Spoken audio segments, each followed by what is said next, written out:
got bits, but not for him.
Oh, goody.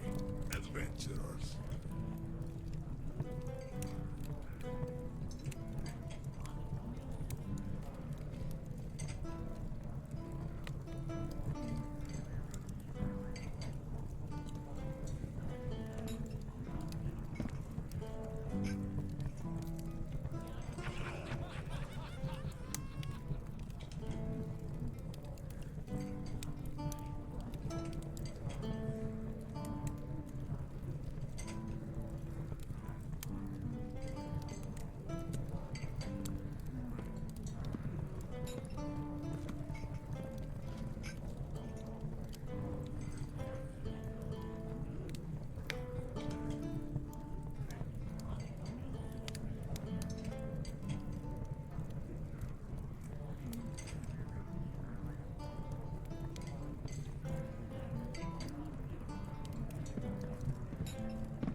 haven't got a menu, got stew and ale.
Hey, you!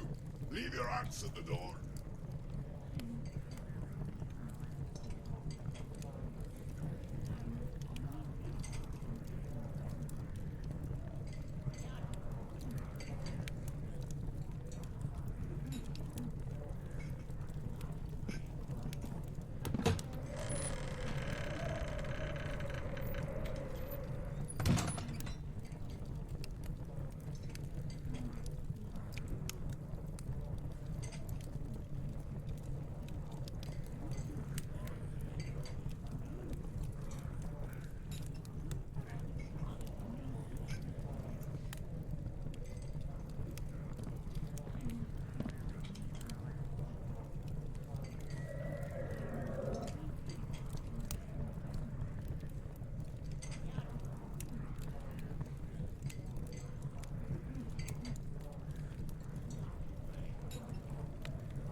Well, this week will be a random fact about your character. If you have one, good. If you don't, you got some time to think of one now. Because last time you traveled from Calimport all the way down to the jungles of Chult, and you found a small port town. Apparently, the only port town on the peninsula of Chult, where you were met with some hostile or indifferent stares from the locals. Uh, Turns out there are not a lot of people are kind of show up here at random. The only people who come here are the people bringing supplies, food, and whatnot to the port town, which ships out any goods they get from the peninsula. Very rare goods that can only be found here. And once you found a spot, you checked around the town a bit, found one of the temples to Omu, one of the gods of the wild. They were more inclined with money than they were to just actually tell you anything. And so you decided to go to a tavern and try to find both food and a guide to get you through the jungles. And you found both. Pretty much the one human on the peninsula was the barkeep, and he told you about various things that you had to deal with while here, while serving you some nasty smelling but delicious tasting food and drink. And while you were sitting down to eat, you noticed that a lizard folk was eyeing you from across the bar. They didn't seem to feel embarrassed about staring, because they did a whole lot of that, just staring at you while you ate, while you drank, and so you decided to walk over and have a little chat, see what was up. And it turns out they were a guide,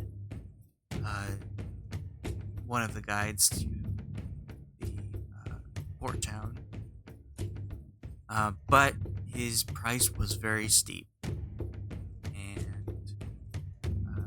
you decided to check out, see if you could find some either better priced guide, or if there was any way around just going through the jungle. So you decided to check out another of the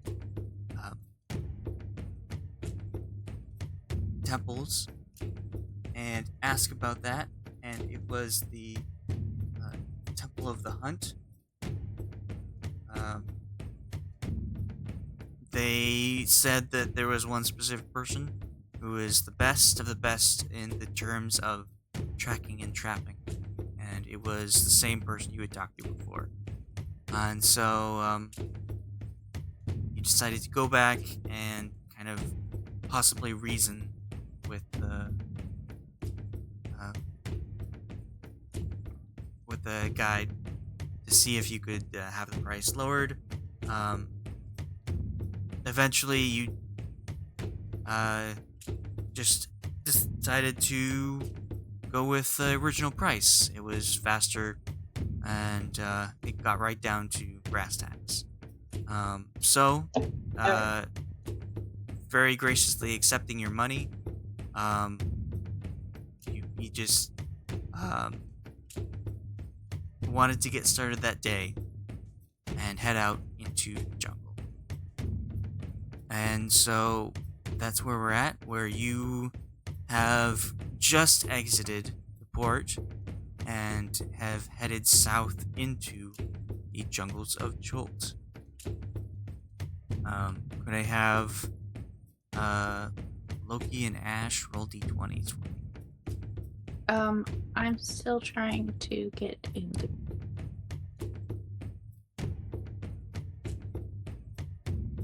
I'm having trouble with the site.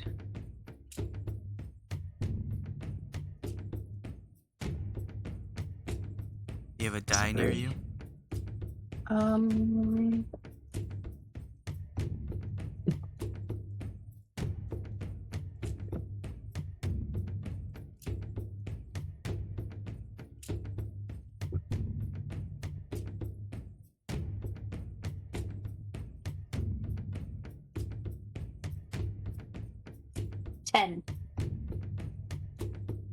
Okay. First up, Aja. What is a fun fact about Aja? Okay. Despite being a ranger, Aja feels a little out of her element in this area. She mostly grew up around plains and forests. And what she thought were jungles, but I think it was more like marshes and swamplands. But she's never been in a proper jungle before, so this is a new experience for her. How does being in a new environment make Aja feel? Uncomfortable, very anxious, especially because the town was so unwelcoming. They were not friendly in any way, and they were all very strange looking. Like there's more strange looking humanoids than she's used to. So she feels a little, she feels like an outsider for sure. Yeah.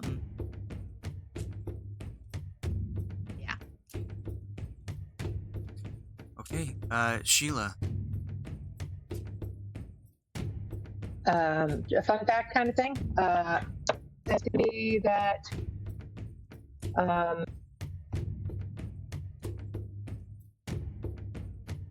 Sheila's got better write this. Oh, I'm making it up. I'm gonna write it down. I already told you about her. Okay. Yeah. She left has siblings, and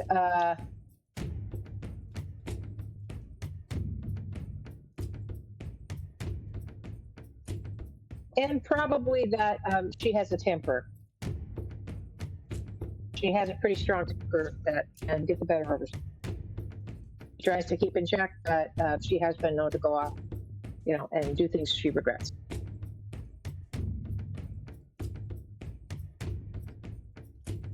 Ashe. Ashe. Oh, I just had it. 1 second. Oh,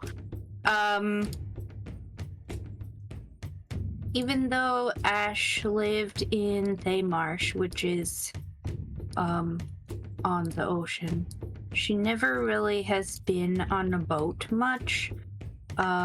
So the whole let's take a boat across this ocean to go to a place was very uncomfortable for her, and she was a little bit seasick. Not too bad, but yeah. My mind is like, oh no, it's Delta, right? No, it's Ashe. Like, why would you be seasick? Because it's not Delta. Cahoon. I don't think it's really a fun fact. It's more like a despite how much Cthulhu likes nature, he hates this place. Because it's way too hot and humid. And he's wearing full plate.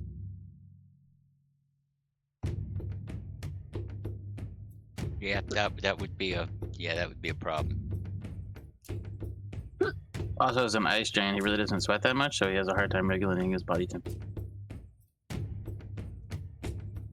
I played just the intro to Tomb of Annihilation that takes place here in the jungles of Chult. And the DM was like, oh yeah, by the way, anyone wearing any armor at all, you're gonna suffer levels of exhaustion if you have armor on. So you have to take it off Oh, boy. and then put it on and then like have to deal with that. So basically only wizards and sorcerers were not succumb to that. And I was like, that's such bullshit. That's so excruciatingly annoying. I'm not gonna do that. But The warlock can just armor of Agathis repeatedly. well, Armor of Agathis doesn't give you armor. I think you think you have mage armor? No, I'm thinking of the one. No. I'm talking about like to cool down. You know. Oh, I see. So like yeah. you keep your plate on, but then you just armor. You just freeze yourself every once in a while for a little bit. Yeah.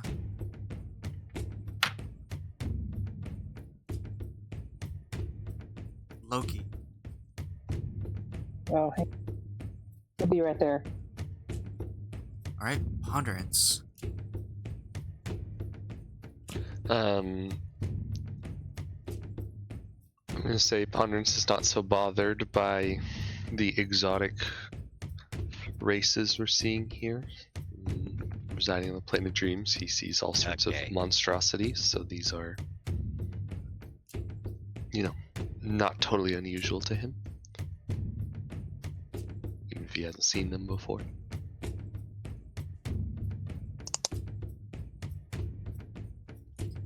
And Loki. Well, Loki's never been in a jungle before either. But really, it was that Loki had never been fishing before, like with a string. Because fishing to Loki was like, you just stick it. You spear a fish. You just make a fish gig and you just, because that's where he'd always done any fishing. So this whole thing on the boat of trying to cast, and it just, that's why he was so terrible at it.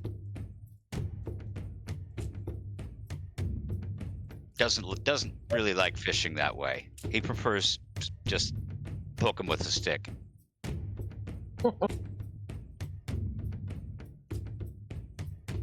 All right. Well, there were 3 things I wanted to bring up before we started. The first was trying to get more into proficiencies and whatnot, passives. The people who have proficiency in Arcana, if a spell is cast and you want to know what it is, you can roll Arcana. This is even in combat. And with a high enough roll, you'll be able to either tell what the spell does or even what it is. So sort of just allows you to understand that sometimes magic happens when you don't know what it is, and you want to learn more about what is being done to you and your party members. So if you have that proficiency,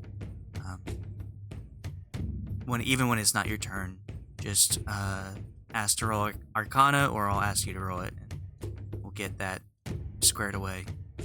The second thing is taking from another game is pushing rolls.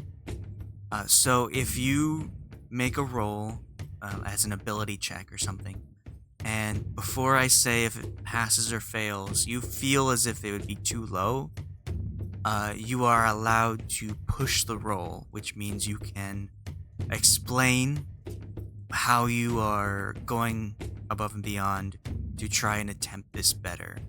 And you can make that roll again. You must take the second roll if you push the roll. And if you fail the second roll, the consequences of failing will be much higher than if you had failed the first time. So it is a bit high risk, high reward. but I just want you to be able to have more control over how good your character is at certain things. Like if you fail a roll, or you perceive that you fail a roll that you should be good at, like you are proficient at, you can push the roll and make it so your character might succeed athletics when they wouldn't have before. So before I say if it passes, I want you to say, hold on, so instead of like athletics again, instead of like kind of pushing the stone out of the way, I want to use this thing as leverage and try and like push it up that way, so it'll help me with my roll. And you can push the roll, and pass or fail, I'll let you know and see what happens. You don't have to do that, of course. If you see that your roll is low and you don't want to risk it, or you don't really feel like it's that important, then you don't have to push the roll. Finally, we had kind of a weird moment last time where a lot of words were said, and some people felt like they weren't heard, or their opinions weren't as important as others. We have a lot of people, so I feel like if you'd like, we can vote for a player, not a character, but a player as a leader to organize everyone in moments where everyone wants to speak, but nobody wants to interrupt anyone else, or nobody wants to not be heard. So if you type in the chat either the player name or the character name, who you want to be your leader, we'll have a quick vote so that everyone will have their voice heard. I'll count down, and you'll all press enter when everyone's ready. So this is, we're voting for a person rather than like a party leader, right? Yes. Okay. You can't. This is the person. This is the player, not the character. In game, if you feel like you want to get someone as the leader or the voice or whatever, you can role play that and figure out who you'd rather have represent you. But we'll do that whenever you feel comfortable. Right now, it's just a quick vote in chat. Do we need to vote? Nope. And you want this in Discord chat or game chat? In game chat, Roll20 chat. Okay. That was a good question. Yeah, I was really. Do you want this in English? Well, I don't know. It's just the other people have names in other languages. Common? Binary, please. In binary? Oh God. And ASL. Everyone's hex code, please. Okay. So, I want you to press enter in 3, 2, 1. Yeah, I agree.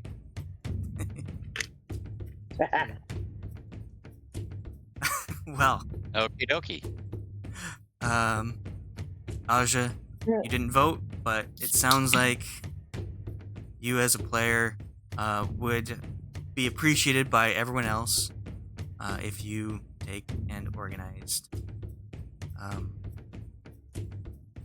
the conversation. If there are moments where people are having trouble being heard, or would like to have a more organized, structured conversation with either each other or an NPC. For those times that I'm not here, can Brendan be second in command? Mm-hmm. Can Well- Brendan be the Speaker of the House? when was- I'm not here? It's it's Speaker Pro Tem. Tempore. Yeah. So I'm Speaker of Pro House, and then Tempora. when I'm not here, he's Speaker Protora. Speaker Tempura. Oh, Speaker Tempura. I like my shrimp that way. I'll make sure I have the breading prepared. I'm fine with that. Excellent. All right. Well, I was right. It's Pro Tempore. Okay. Know what I said? Yeah, with an E on it. Yeah. Yeah, that's what you said. And then So I jokingly I'll- said tempura. Yeah, which I like more. I like my speakers fried, lightly breaded. Okay, so then when we do have those moments of like where everyone comes up with different ideas for interacting with something, I'll kind of make sure everybody's heard. yeah. However you feel comfortable with doing it. Okie dokie. Great. Well, now that all the technical stuff is out of the way, let's get into the forest that wants to kill you. As the lizard folk guide, tracker, hunter named Chiz is leading you out of the port. So you do you have a general marching order for how you want to travel throughout the jungle? You can be single file, 2x2, 3x3.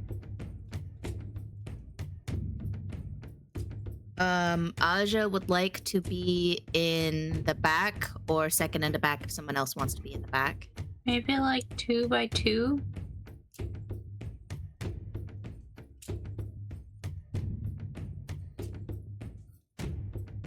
Two by two. I'm giving a suggestion. Yeah, I think that sounds good. 2 by 2. Who wants to be in the front with Chiz? I do. Loki here.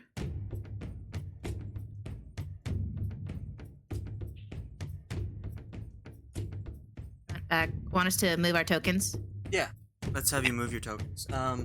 Isera will probably be second to last. Wait, we have tokens? I just only saw the top 1/3 corner of the left side of the screen. It was so zoomed in. I'm sorry, I'm not sure of exactly. I assume what's his face is going first, like in the front row. Well, so Loki said he wants to be in the front with the guy. Okay, front So is up. Loki- Okay. We'll be I'll here. be back. Cthulhu will be.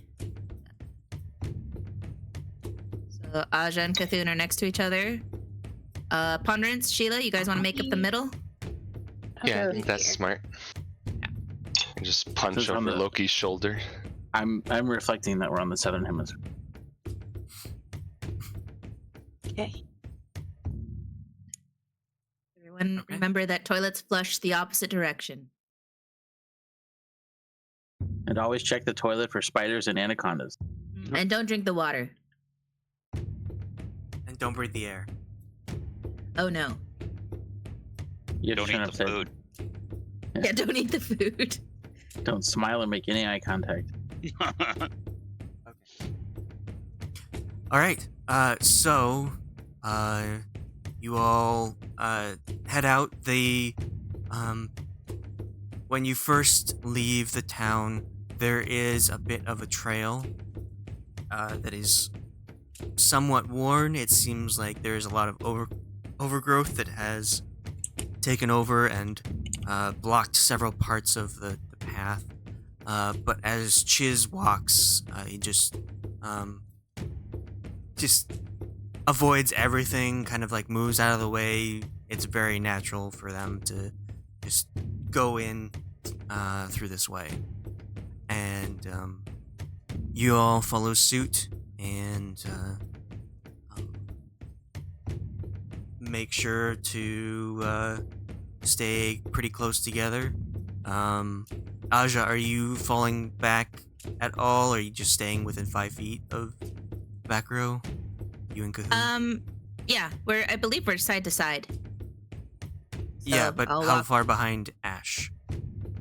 Oh, how far behind do we want to do? Want to have 10 feet behind us, or do we want to be right behind? Well, Cthulhu's a pretty big guy. How dense is this jungle? And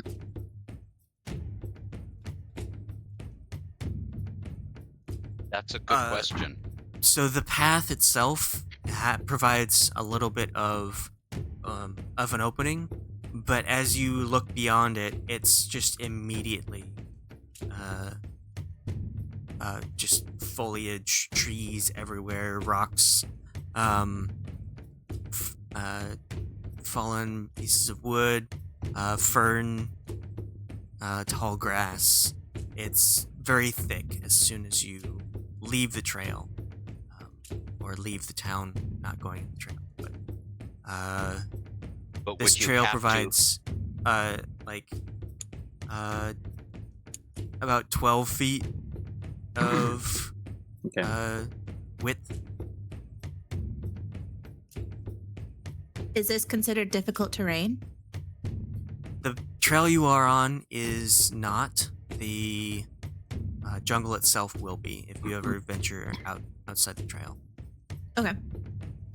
So, if I understand right, it sounds like for now it's like we can have some distance between us if we want to, or we can be grouped up nice and tight if we need to.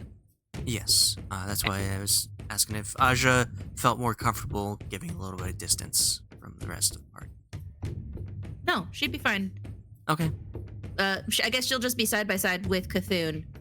So depending on how far he wants to be is up to him, and she'll follow suit. I was thinking more of like a RP sense, like of how well he'd be able to navigate a, giant dude with a shield, trying to go through vines and tree stumps and other stuff. So, but no, otherwise he would stay with everybody in this instance. It sounds like on the trail that isn't a concern, but off the trail it definitely would be. Would that be correct? Yes. That's correct. Probably anyone who was smaller than 3 feet would have a bit more of an easier time getting through all the trees and whatnot, dodging around. But with everything overhanging, it's pretty difficult. Those with shields are able to push the foliage out of the way, or any tree that's hanging on, they can just push it up while they move past. Cahoon, you would definitely not have any trouble pushing past big stuff, Yeah. as your character is both strong and you have a lot of athletics to make up for it. And yeah. I have extra of sharp throwing axes if we have to chop through any vines. I mean, you don't have to throw them; you can just chop vines with them. Just throwing that out there. That didn't mean to, as it were. Yes.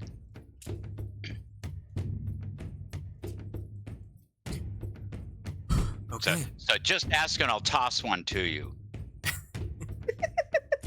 He's very good at tossing them at people. Okay. So as you're walking through, Chiz will, since they're close to Loki and Sheila, will kind of turn to either of them. Will turn their head to the left side and talk to Loki, but also look back at Ponderance and Sheila as he's talking and say, this wasn't really discussed before, but where are we going? You said there was something important, but you didn't say where, other than the mountains, the volcanoes.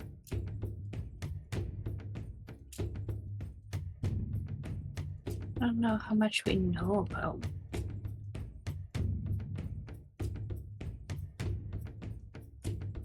We know very little.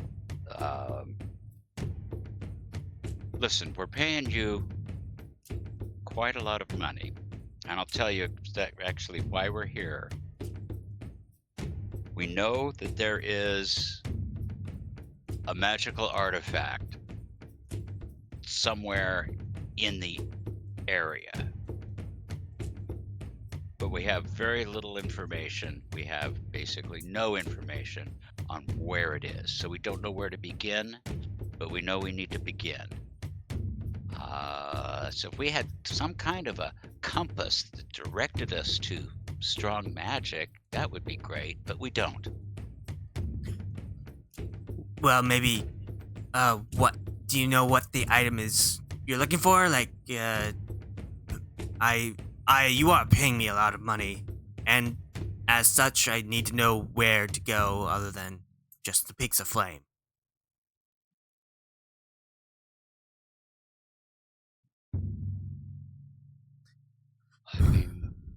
Do you know anything about it? If somebody owns it? I mean, there are creatures and people in the jungle. I don't know if they have what you want, because But I don't know we what could- you want. Yeah. What do we want here? I believe it's a scythe. Ah, right. Yeah, that makes sense in a jungle, kind of. You know. It just says it's at the base of the Peaks of Flame.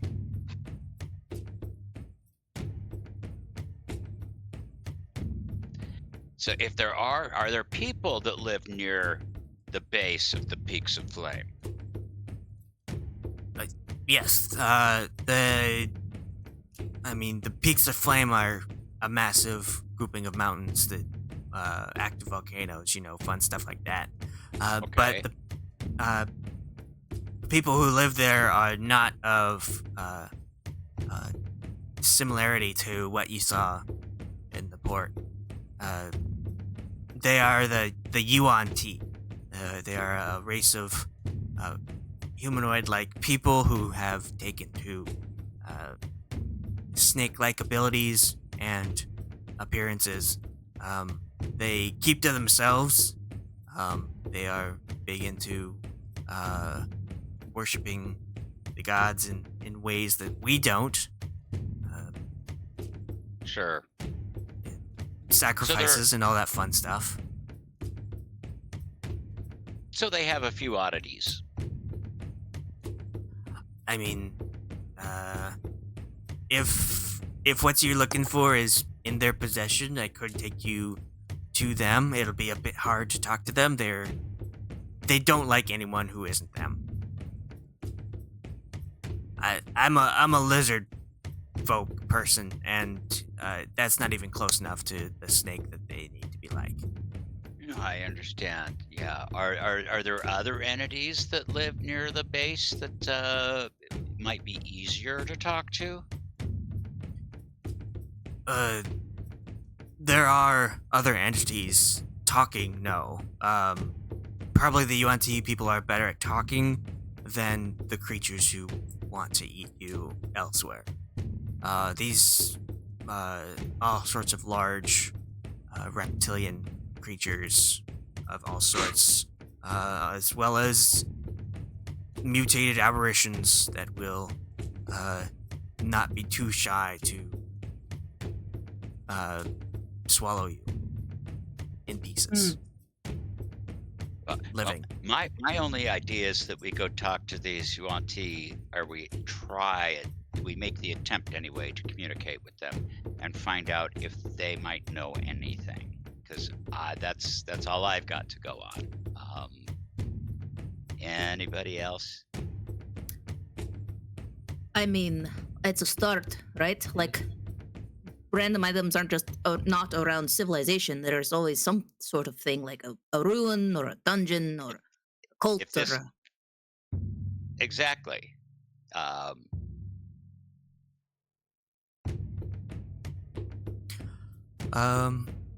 Ponderance, Sheila, or Loki, you can roll insight for me if you want to see if this person's,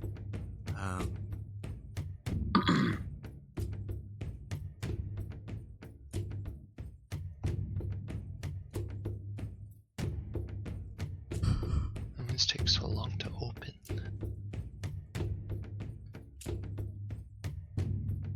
Okay.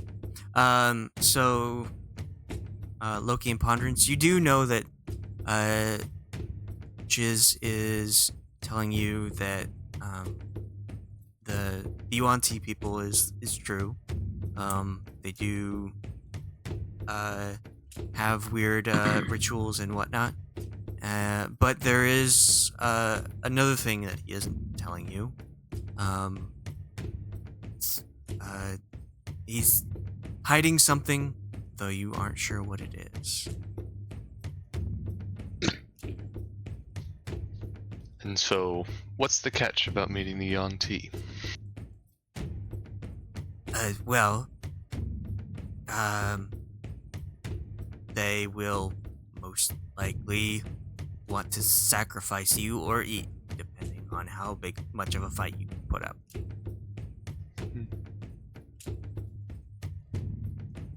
If you want, I don't know about you seem like you are a capable of group of people that have some sort of magics on you, but you could try to disguise yourself as one of their kind.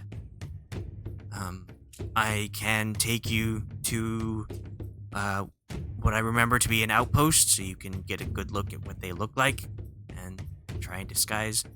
Plan B, not so good. You have to ask to be slaves of theirs to get into their city. Can I make a roll if I know anything about the Yuan-Ti? I'd like to know if they speak their own language. Yes. Yeah, you can roll history.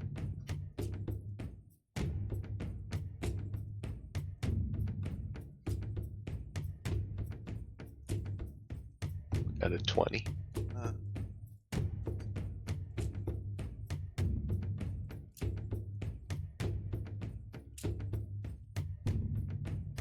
So they, you know that they speak a number of languages. The most common is common. They understand common, but it is not what they usually speak in their own culture. Since they are more of the worshipper types, you know that they speak Abyssal, which is more of their priestesses and whatnot, people more in touch with the gods they're worshiping. And with that 20, you know that they have developed a very specific form of Draconic that is only spoken in their own group of civilization.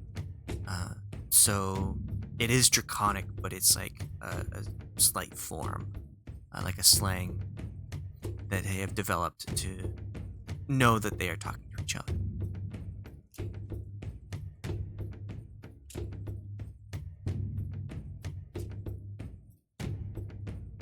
Okay. Well, perhaps we want to just head there and then we'll figure that out. Oh, yeah? Like, we need to see more of what we're dealing with.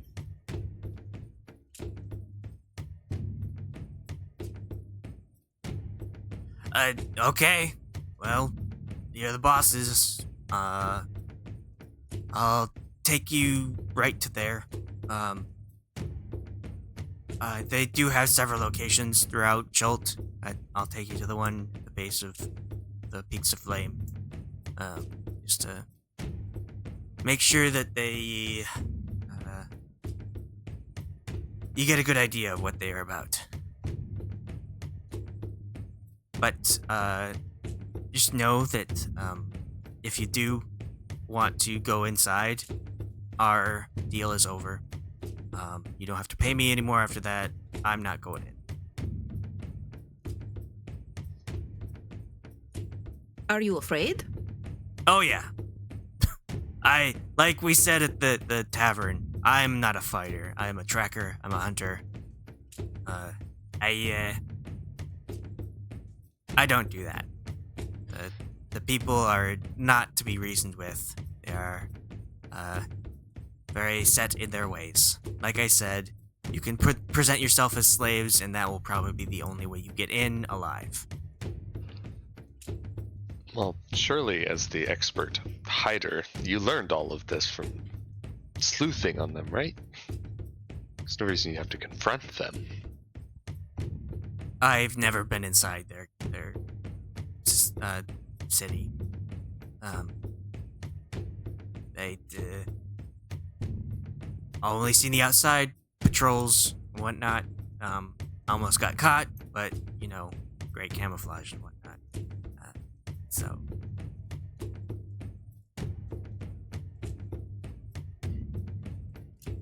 Anyone else have any input on what they should do?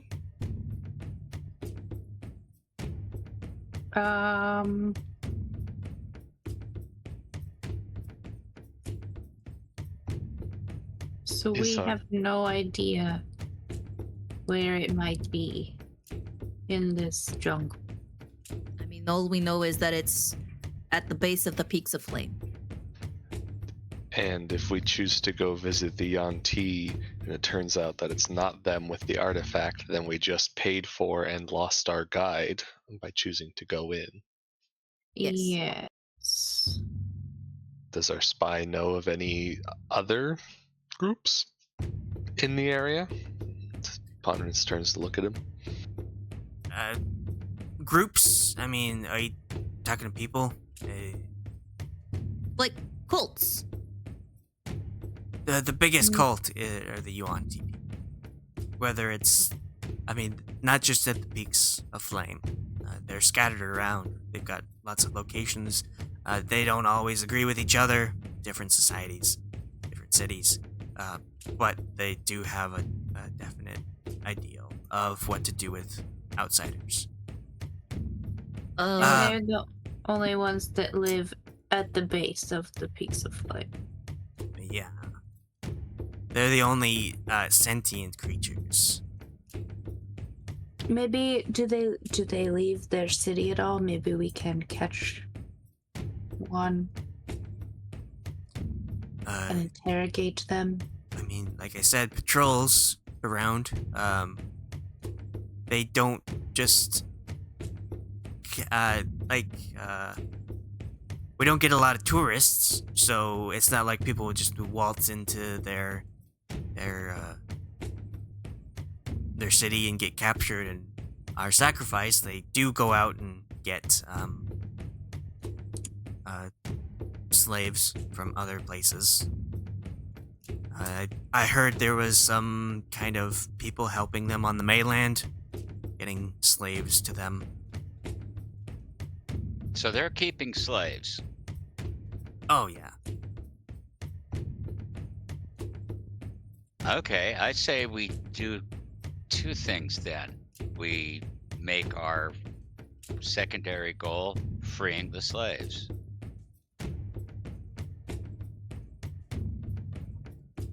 And we The primary goal is to obtain information. Secondary goal is to free the slaves. But then we have no guide. Well, but once we Wait. get there, maybe we don't need guide. No offense. No problem.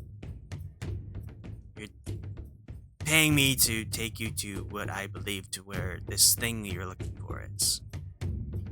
And you are sure they're the only sentient creatures in the area? Yes, the only sentient creatures in that area. The rest Hey. are primal beasts and aberrations. Yes. And It isn't since- necessarily in the hands of a people, though. I mean, true, but if there is only one sentient group in the area, then surely they have some awareness of this artifact of great power. I mean, all we know from from Michelle's research, is that it's a scythed, powerful, and it was used by a cult who was keeping it from the rest of the world. Well, that sounds Or- like it's being used by sentients, as far as we know. Or I think that one thing that you could do is in the mountains we have occasionally groups of people, or actually giants in this case, that they try to take everybody unless you're trading, and then they'll let you go. So if we have something that maybe they would need that we could trade for safe passage, it might be possible. I do not know though. Mm-hmm. Well, alternatively, I guess, Alex, is it truly like a separate dialect, or You have to get there it, first. the Draconic language is a separate dialect, correct? Like totally different It's like words or structure. they use the base, like the root written and the root speaking, but have a slightly different way of speaking it. I don't know if you know about primordial, but there's like 4 different kinds of primordial, depending on which element you're talking about. So it'd be a subcategory of draconic. Yes. I see. So what you're telling me is I should probably specify which part of primordial I speak, because my language proficiency just says primordial. Yeah. I So also like speak primordial. earth elementals will speak Terran. Water elementals will speak Aquan. Such as that. So it's like if you speak those languages, if you speak primordial, you can understand what they're saying. It's like broken Pigden. But it's still slightly different.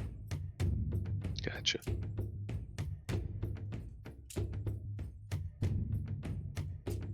If you spoke Draconic, you could probably understand what they're saying, like generally. But when it gets down to real specifics, it'd be a bit harder to decipher, while not impossible. Gotcha. Well, And my then thought again, is we've with got these tongue twisty candy bombs that let us speak anything we want.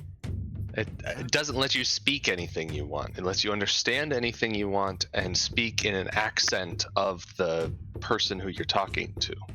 And my thought was I speak Draconic, so if we could fool them enough that we speak the language of their priests, like that could be a huge boon.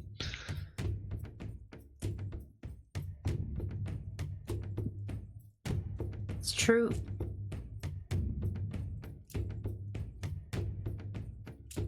But that would be pretty risky if it's like a totally separate language. And when we actually do meet the priests, they just immediately know I'm fooling and call us out. Slave You us, kill us. you also have to look like them. Well, surely if they think we speak their sacred holy language, that would be at least worth something, right? I'm sure we get an audience with someone of enough import. All right. Well, I won't be there once you get inside, just so you know. Yes, understood. You are a coward. Oh, no doubt. No shame in that.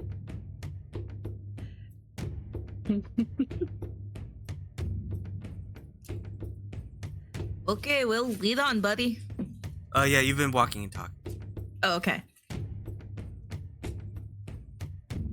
I'm sure at the prospect of making more money, though, you could probably wait around for a day or two before you head back. Well, sure. If you want to pay me that money up front, I'll take it. I'll be waiting well outside their reach. Indubitably. So that's the first place you want to go? It might be the only place. Do you know of any ruins or anything near the foot of the mountains?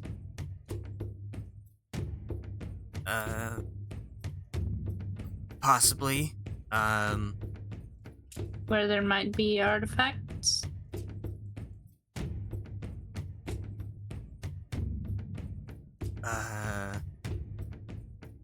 Ashe, won't you roll persuasion? Sure.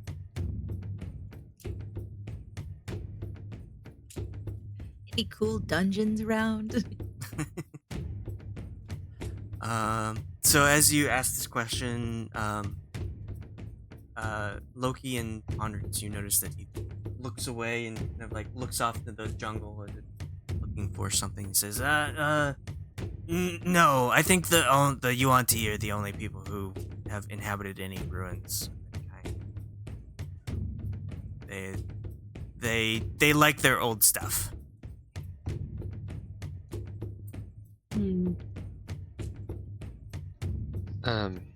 Maybe Ponderance like elbows Ashe like lightly.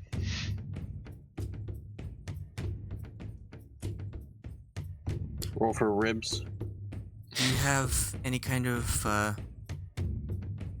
like mind sending thoughts or speaking to people's mind? Oh You can yeah, talk without being heard. that I can speak telepathically to anyone within 100 feet. So, yeah. 1,000 feet. Well then, cool. I tell Ashe I don't believe him.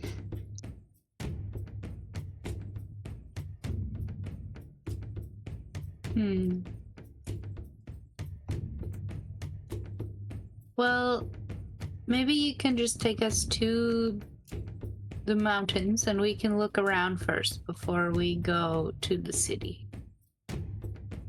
Just in case. We don't have to deal with them at all. I would prefer not having to deal with them.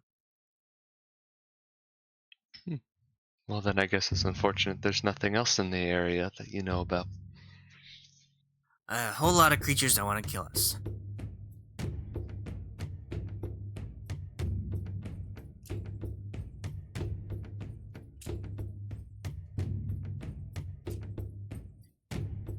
Can I maybe look him in the eye and activate my visage at the same time? Roll to intimidate him? How are you attempting to look him in the eye? Well, when I use my visage, my like eyes turn blue. And Right, but he I is want to. Huh? he is ahead of you, walking forward, and when That is true. something was mentioned, he looked off away. He's So clinically he's insane. trying to avoid eye contact. You can, I mean, if you want, you can go out in front and try and Yeah, Or maybe get I his just attention somehow. stride forward and walk next to him, take in front, look left as soon as he makes eye contact, activate my visage. Sure. You kind of get a good pace ahead of Loki. And when you feel like you've gotten attention, you can look back and blue steel it up.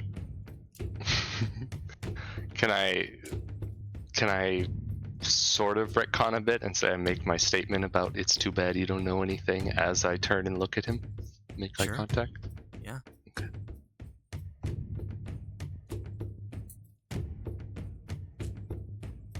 And so you spend those key points and Ooh.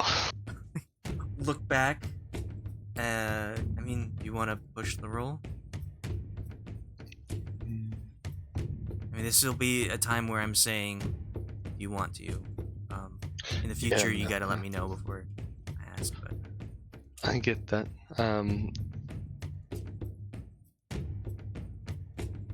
If I push it, do I still keep advantage, or is it just one more flat roll? one more flat. If I use my inspiration, do I get to re-roll with advantage? You'd roll once more. Okay. But never mind. the- Nope. if you used your inspiration, it wouldn't have the risk of pushing the roll. Yeah. No, thank you. Okay. So you make that stride. You activate your arms and your visage and look behind you. Oh, it's just my visage. My arm Oh. is a separate thing. Oh, okay. That was the same. You try and glare into the soul and frighten this individual, and unblinkingly, because he can't blink, he stares back at you and says, "Yeah, just the creatures that want to kill us. Do you want to die? I can take you there." No, I think the colt will suffice. Thanks. Right.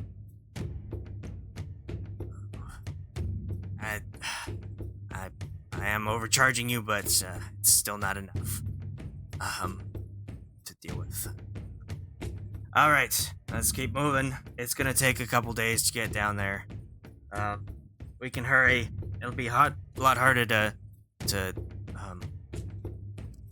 use my tracking and hunting skills if we move faster, but I mean, you wouldn't have to pay as much.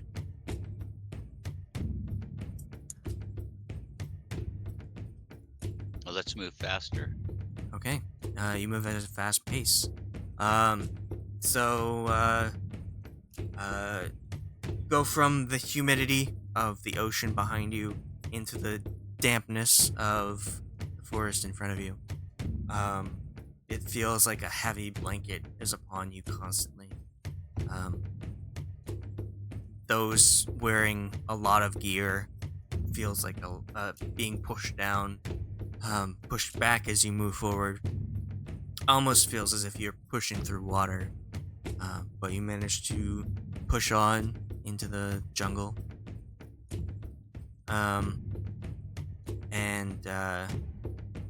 After several hours, the sun starts to set, and at the just before twilight, the witches says, we need to leave the trail for a bit. Get off the beaten path to find a good spot to rest for the night. I don't know about you, but I've got my own way.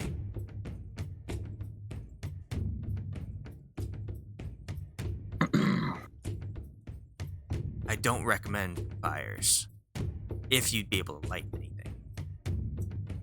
I think we'll be okay. Alright, so you take a turn to the northwest, and the difference between being on the trail and not is very noticeably different. You just feel the slog as you push through. Your boots and your shoes like occasionally get stuck in some very wet grass or mud and push through. It seems like Chiz is not having a whole lot of issues finding the right footfalls for moving quickly through the foliage, but he takes you about 20 to 30 feet from the trail and says, this is fine. This is the best spot we'll be able to find. I do need to find some food. I'm going to go find and hunt. I don't know what you have for provisions. I recommend avoiding most of the water if you can get it from the rainfall. I drink that, but anything from streams or lakes is not good. I'm going. I can create us water. That's what I was going to say.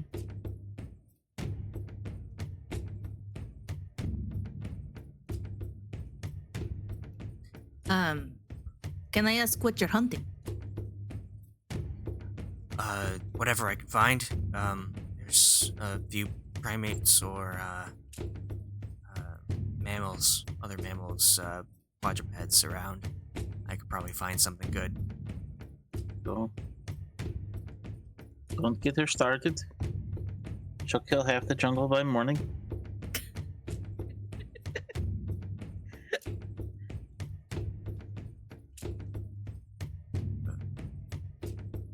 Did you want to go out and try and hunt? Kinda, yeah. Or if you want to, you can have dinner with us tonight. We bought some provisions for this specific purpose. True.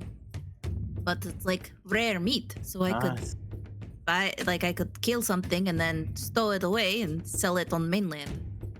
You think anyone's going to buy your month-old food when you take it back over to the mainland? Well, I keep it in the bag of holding, which is the okay. refrigerator. It's more like a dark closet with no air. Yeah. No air to spoil, decay. Alright.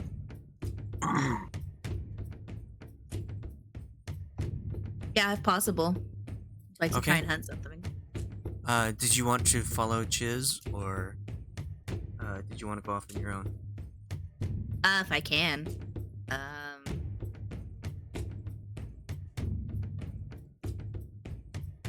If you can, you want to follow him?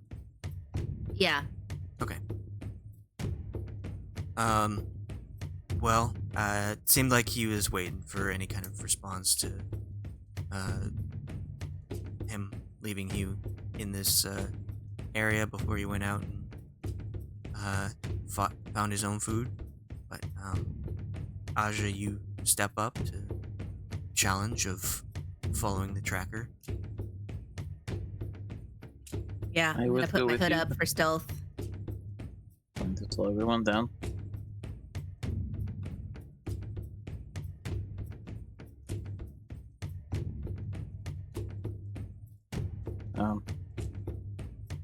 She has the sending stone, so Yeah. if you get in Yeah, the trouble, other half. just send us a message, I guess, with the stone. Don't lose it, please.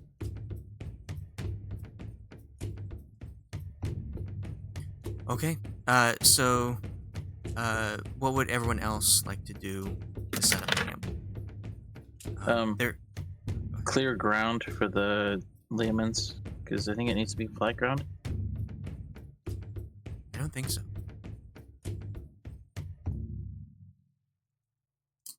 Paging Miss Leoman.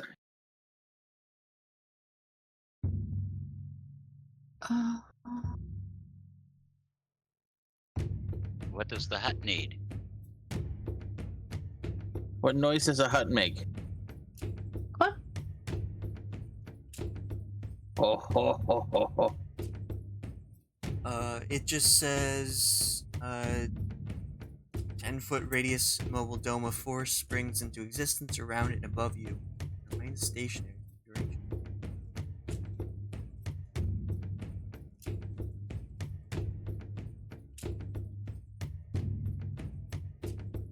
Oops. That's not what I wanted to say.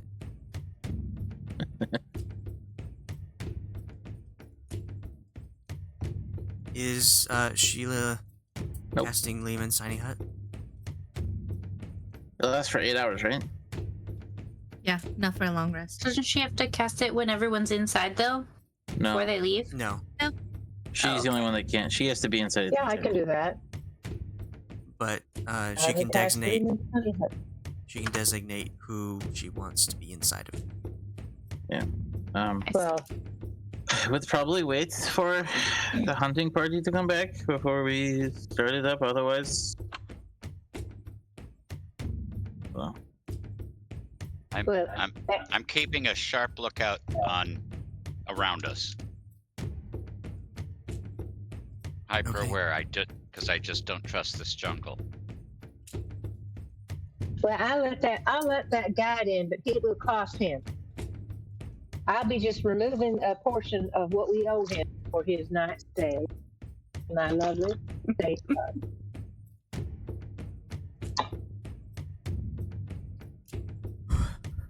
Ashe is casting create food and water. Yes.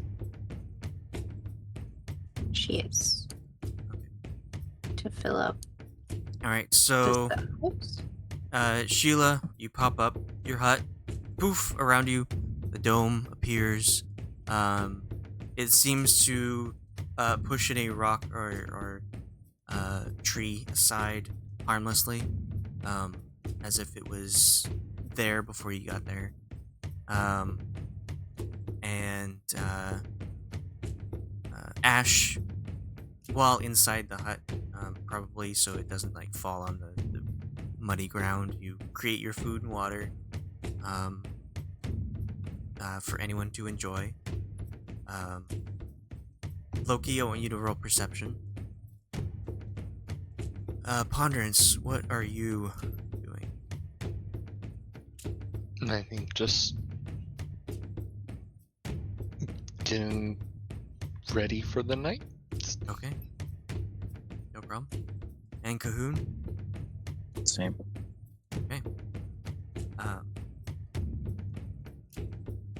And then Aja roll stealth and perception.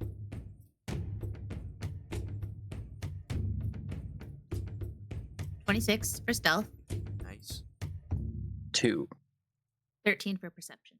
Okay. So you put your hood up and crouch down and follow Chiz into the jungle. Loki, you quickly lose sight of the two of them as they move into the foliage past where you can see. But with now kind of the quietness of the lack of conversation, you kind of notice the sounds off in the jungle are more prominent. Various creatures are talking to themselves, whether they're insects or mammals. You hear the very distant cry of an ape, or the buzzing of flies and the chirps of crickets. And Aja and Chiz walk into the jungle. And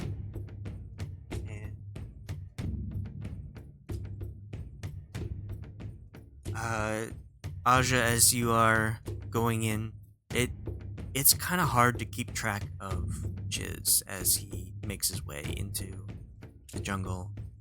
So you're doing your best to be quiet and stealthy, but also trying to keep up with him.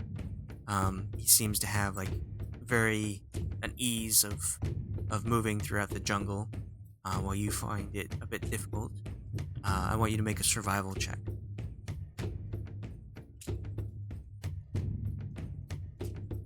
Oh my god. I have a +10 in survival. Do I have anything that helps me? You have inspiration? I don't know if I ever got inspiration.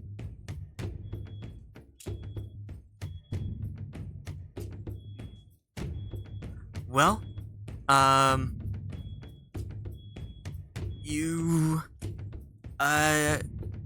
you're following Chiz as best you can. You can kind of see the flicker of movement as he's moving through the trees. But after about 10 minutes, you lose sight of him. And this new area is just so new that you lose track of where you are. And If this helps at all.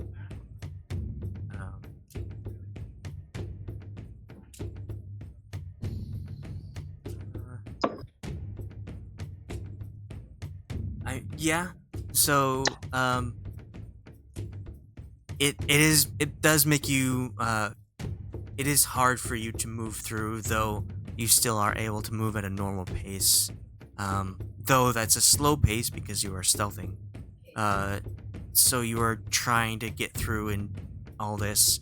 But you're kind of following the sounds of Chiz as he makes his way through.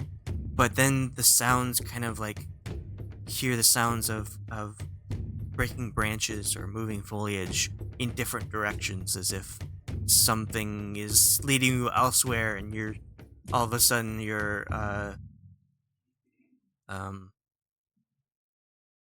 probably about 500 feet out from the camp, and you don't know where you are. Can I Shiz is push? nowhere to be found. Can I push the roll to try and find his tracks? Yes. Okay.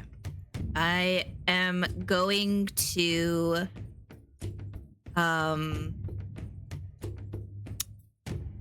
look cuz he was just kind of walking on the ground, right? He wasn't like when I was walking with him, I didn't notice any kind of like, oh, he's jumping a lot or When he first went into, he was staying low with the high ferns and grass. So okay.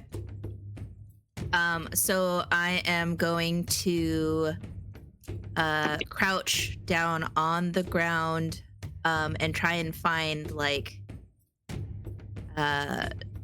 broken or tracks, any kind of tracks. Like if I can try and find his tracks or my tracks to lead to head back.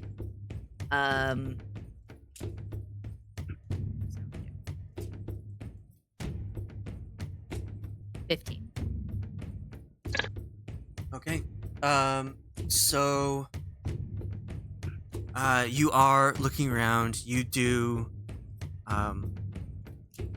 you're trying your best, like you feel lost and anxious, and this whole thing is closing in on you, and then you just like focus on your training and take a deep breath, breathe out, open your eyes, and though it's dark, you do see signs of creatures around. You do see several tracks of very similar to the lizard folks tracks that you've seen before. You were like following him both on the trail and off the trail to get to the campsite, so you know what to look for, but the tracks you find aren't of his specifically. It's various size of a lizard creature's footprints, from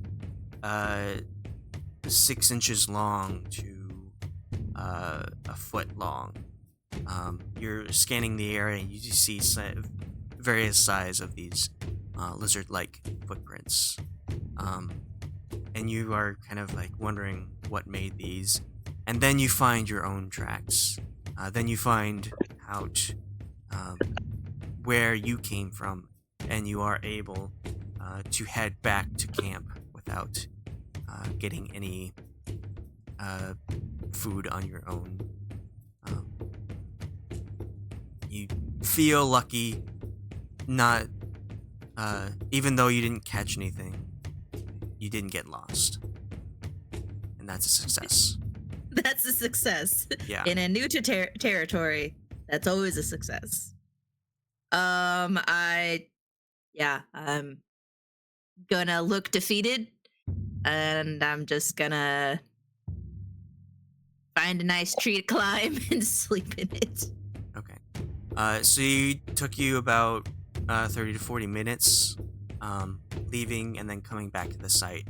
The rest of the party sees you make your way in.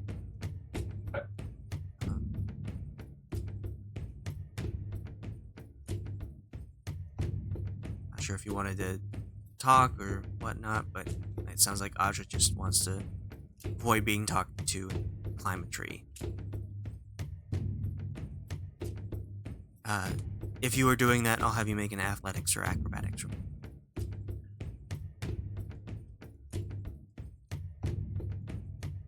Okay. You find some trees that are close enough together that you can kind of parkour your way up. You don't get to the very top. The foliage is so dense that you feel as if it would take you too long to get above the trees, so you can nestle right under the foliage as like a blanket.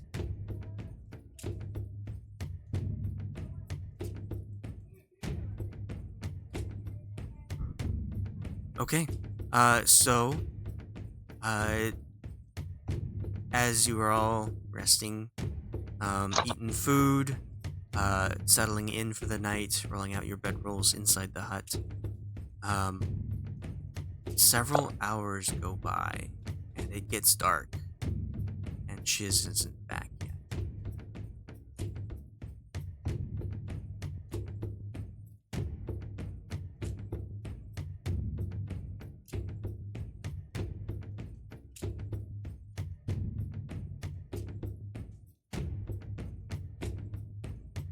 But you're not worried, I guess. He's I fine. mean, maybe he's sleeping in a tree.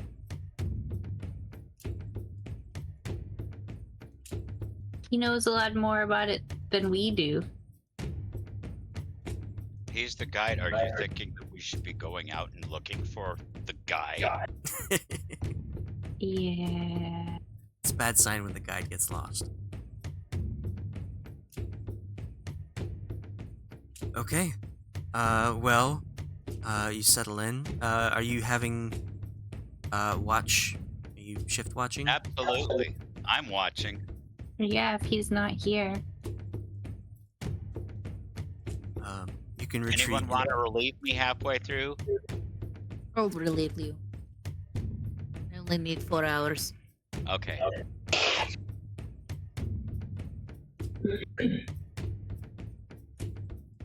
Okay. You can retreat inside the hut. It's a drastic difference from the humidity and the heat.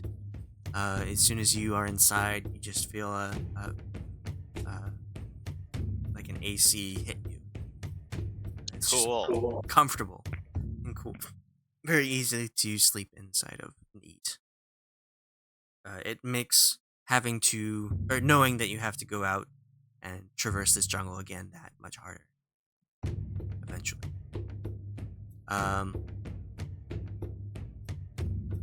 For your watch, Loki, I'll have you make another perception.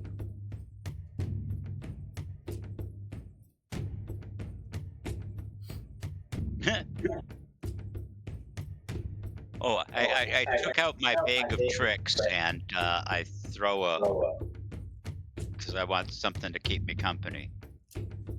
So I throw a fuzzy object out. All right, roll a d8.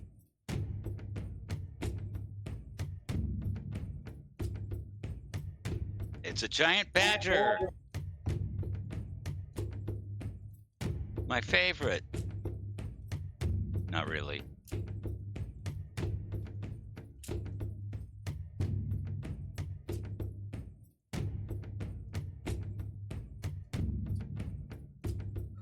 Okay, so are you keeping watch inside the hut or outside? Can I watch outside if I'm in the hut? Yes, so it's transparent if you are inside and look out, Oh, but it's okay, opaque then if you outside. Oh, well then I am in the hut where it's comfortable looking out. Okay. Well, you take you're sitting in there and you take the fuzzy ball out of your bag and you toss it, and it transforms into this badger, which is then quickly shunted outside of the hut because it wasn't designated as one of the creatures that could enter. And it just kind of looks around confused. It looks at the hut, which is a single color, and just is confused at it. But it will then find a rock next to it, climb onto the rock, and on top of the hut. So it's just sort of sitting on the hut and like looking around.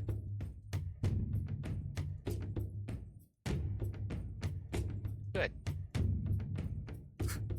Okay. All right. So as you're watching with your badger, after 2 hours into your shift, you hear a rustling coming from the northwest, and you look, and the badger gets up and ready to strike at whatever is there, and walking out of the foliage into the campsite is Chiz. You see that his face is covered in a liquid, though you can't see colors, so you're not sure what the liquid is. And he stops and looks at the opaque object, and he looks at the badger, kind of snarls at the badger, and then looks over to a tree and starts climbing it. Climbs up to about midpoint on the tree, finds a good spot, and settles down, keeping an eye on the badger in the hut. Okay, I leave the hut. He can see me now? Yeah, his head and eyes will follow you.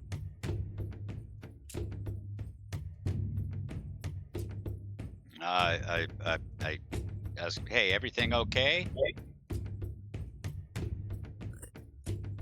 What do you mean?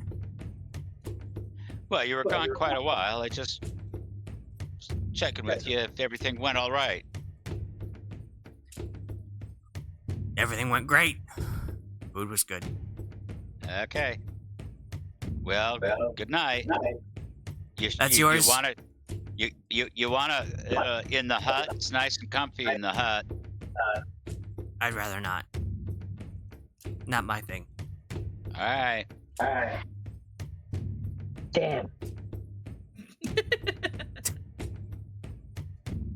Here she 200 is away golden from the knights.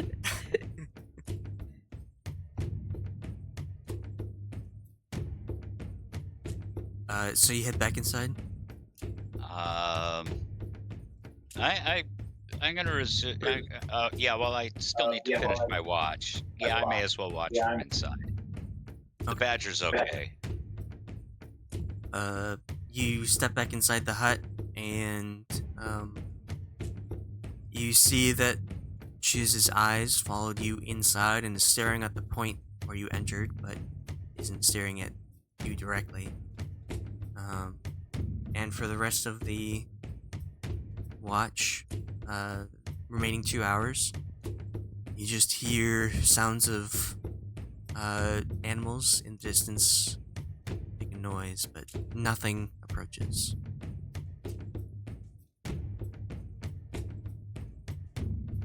Is Aja still in the tree? I guess I would have gone in the hut if we needed to be in the hut. You don't need. That's just more curious. comfortable. Yeah, I'll Because- be in the hut. Since I had said I'll take the next watch, and that's easier for Loki to find instead of him having to climb a tree. Yeah, that's what my question was.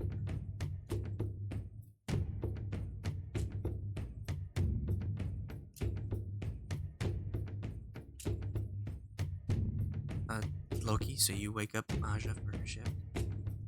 Okay, I'll go wake her up. Hey, Asha. Oh, You want to It's take time. over? yes. I'll get a few winks. All right. Thanks. It's been pretty quiet for a spooky jungle. Oh, yeah. Did the guide show back up? Oh yeah, he did. He's sleeping in a tree up there. Oh yeah, my badger's out there. Well, not for much longer, I guess. Okay, I'll keep an eye. I'll head out. Okay. So you say you head out of the hut, or Yeah. okay? Yep, You walk, wrap up my hut for the day. you walk out of the hut, and I want you to roll perception. Ship. 24. Awesome. So you step out, and you see, like, before you go out, you see the badger sitting on top of the hut. It's big, fluffy badger butt just on top there, looking around as if it's doing a good job of keeping watch, but really it has no agency in this situation. He's doing great job. Don't you listen to that voice. You step outside the hut, you immediately feel the difference. The heat and humidity hits you hard as if you're stepping off an airplane into some tropical island. And you see, even though it's dark, you see Chiz up in the tree. It does take you a little bit to get to see him, but you are able to see he found a nice sturdy branch to curl up on, and he looks like he's staring directly at the hut. Though it's hard to tell if he sees you personally. You... Would you like to settle on a rock or get in a tree? Tree. Always tree. And I'm also going to bring out an animal. Grab a bag of tricks. D8.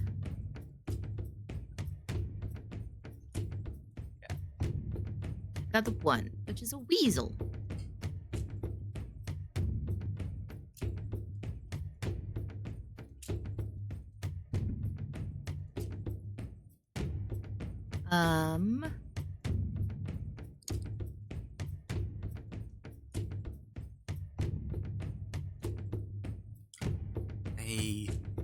A small weasel appears at your feet and immediately is not in a good mood for being deep in mud and grass. Just kind of sinks in where its whole body is in the mud. Looks at you, like pleadingly. Like, I'll pick it up. Okay. Pull it out of the mud. Yeah. It nuzzles against you, gracious, grateful. Wraps around my neck. Smears mud all over you. Yeah, it's fine. And then I'll climb tree. Another acrobatic draft athletics. 24. All right. With ease, you manage to climb up another tree and get in a good spot where you can sit or crouch and get a good eye around what is around you. And as you are watching, you kind of look at on either side of you, behind your shoulders, and off distance. And as you are looking, something does enter your dark vision, although it's hard to tell exactly what it is, but it looks like some kind of primate. It's fairly large as well. It's like probably 10 feet in length from butt to head, though it's not standing up. It's just in the trees, moving amongst them. And you can tell that there is other creatures that are clinging to its chest as it moves. It is a bright white color, though you have dark vision, so it's grayscale, but you notice that it's a bright color. And one feature about this creature that makes it odd is it looks like it has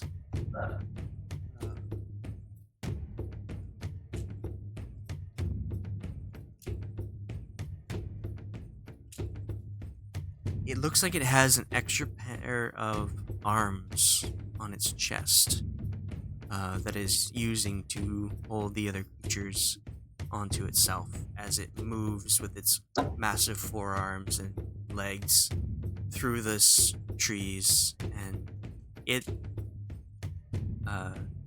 as it moves, it kind of looks down at the hut, pauses for a second, and then continues on outside of your dark vision.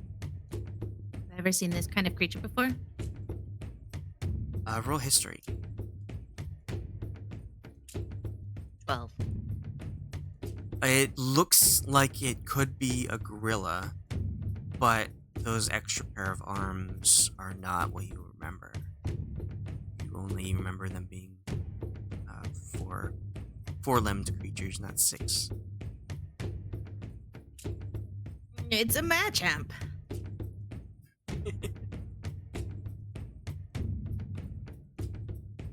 And the rest of your watch goes uneventful.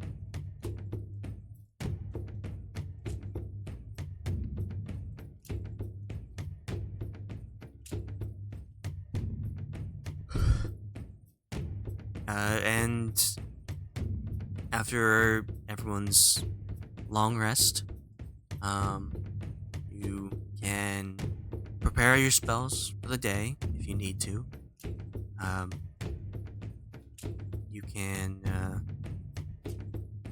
spend the final moments inside the hut, eating as quickly as you can before it disappears. Both the weasel and the badger, when light appears across the sky, disappear.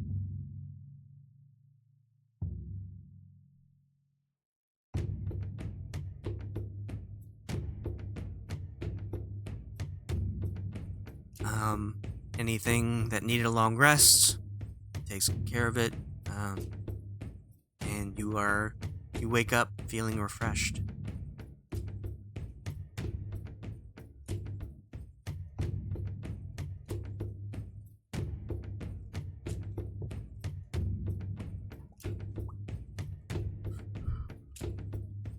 Hurrah! As you have your food, scarf it down as quickly as you can. Everyone puts their stuff away before the hut disappears, and just in time, the hut disappears. Everyone sinks back into the mud and the rock, grass, feeling the harsh weather of the jungle. And Aja, you see Chiz throughout the entire night. He was staring at the same spot at the hut. And as everyone's settling in, as the hut disappears, Chiz will finally stir and move up, slowly climb down the tree he's stationed in, and join the party.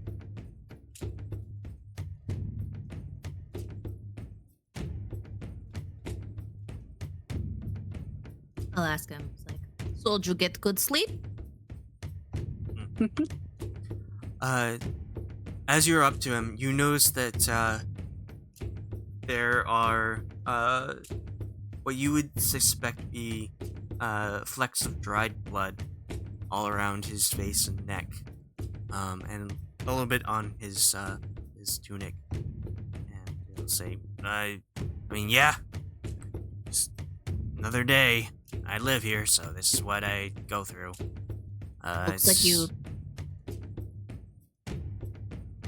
Looks like you had a good hunt. Yeah, it was good. Tasted good. What'd you eat? I don't really get good looks at it. I just eat it. It had too much fur on it. I don't appreciate that, but you know how it is. Just you beasts in your hair. I don't know what it is. Crazy. It's too hot for hair. Why would you have hair? Can't help it. There was a strange creature earlier this morning. It was massive, like ape, but more limbs. You know what that is? Yes. Those are Giralons. They travel around. They usually don't usually sleep at night. I'm not sure why you saw one moving around at night. Maybe it lost its nest recently. Did it do anything? Not really. Just kind of showed up, sniffed around, lumbered off. Well, it's a good thing it didn't notice you. If you were by yourself and saw you, it might be aggressive. But if it didn't have a nest, it probably didn't have anything to protect her. Or, it probably already ate anything like that. It's all good. Okay. Well, I guess we better get going. I will require payment for the day up front. You're gonna want to talk to that man over there. And they point to Loki. The bursar. You're gonna need to talk to our treasurer. The one with all the money. What? Huh? What's going on now? Payment up front, please. For the day. Okay, how much a day? What do we say? 25 per person.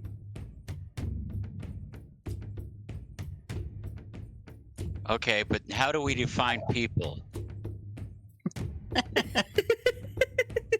Pedantry. That's true.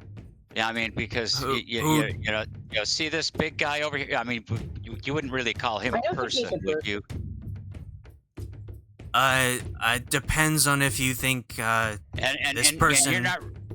And you're not guiding him anyway. I mean, you're guiding us. He's just following us.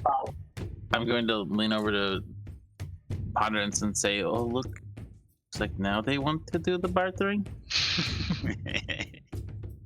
Well, Okay, so what if do you you say? So that's if you want to jip me, I will give you a discounted guide. It means that I might not take you to the right place, but it's up to you. so it's 150 gold. Is that what? Right?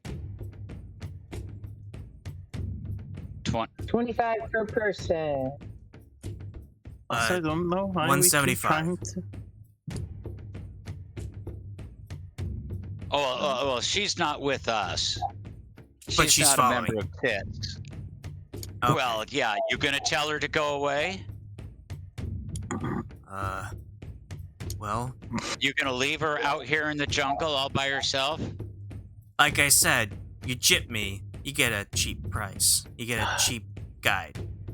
Well, see, but you already admitted that you're cheating us. That's true. Oh. Oh, so you want to pay less so you do get a cheap guide. We are one day into the jungle. This is now not the time to do this. All right, 175 gold pieces. Thank you. Well, after that, I can still grumble about it. I understand. you can talk all you want. I'm just here to take you where you want to go.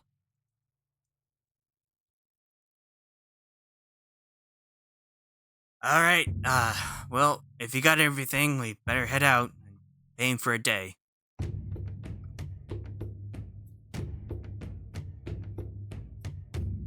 I'm ready. Okay. We're literally at this man's mercy and we fucked with him twice in 2 days. I don't understand. Stop giving him the googly eyes. I saw you do that yesterday. They looked good on him. Sure, if we're going to a rave. All right. So Chiz will lead you back to the trail. It feels a lot better to be walking on more solid ground than through the annoyance of the foliage. But you manage to make your way on. As you are walking, I will say that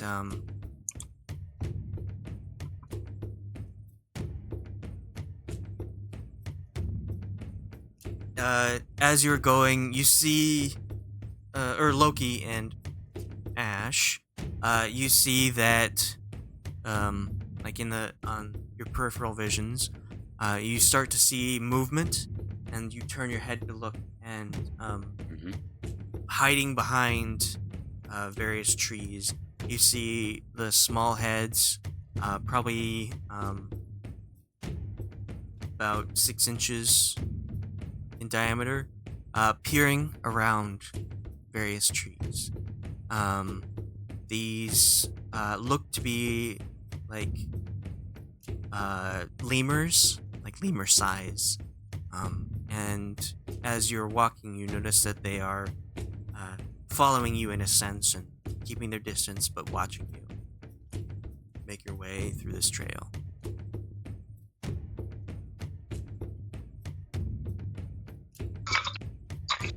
Alright, so the jungle's got eyes. It's got eyes on you all.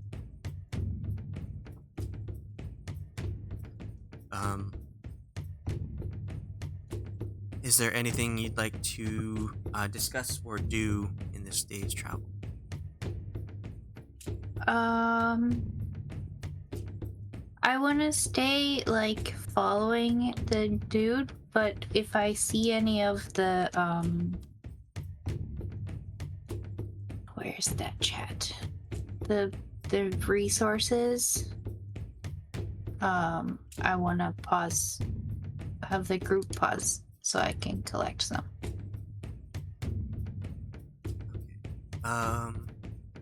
Not that I think I'll see any, but I'm just keeping my eyes out.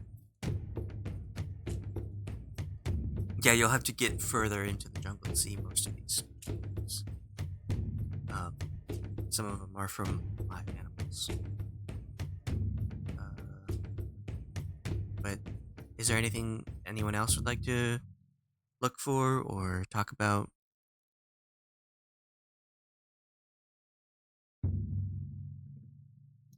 Can Aja try and see monkeys? If anyone pointed it out? See the lemurs? Nobody pointed it out. Sea monkeys in the jungle.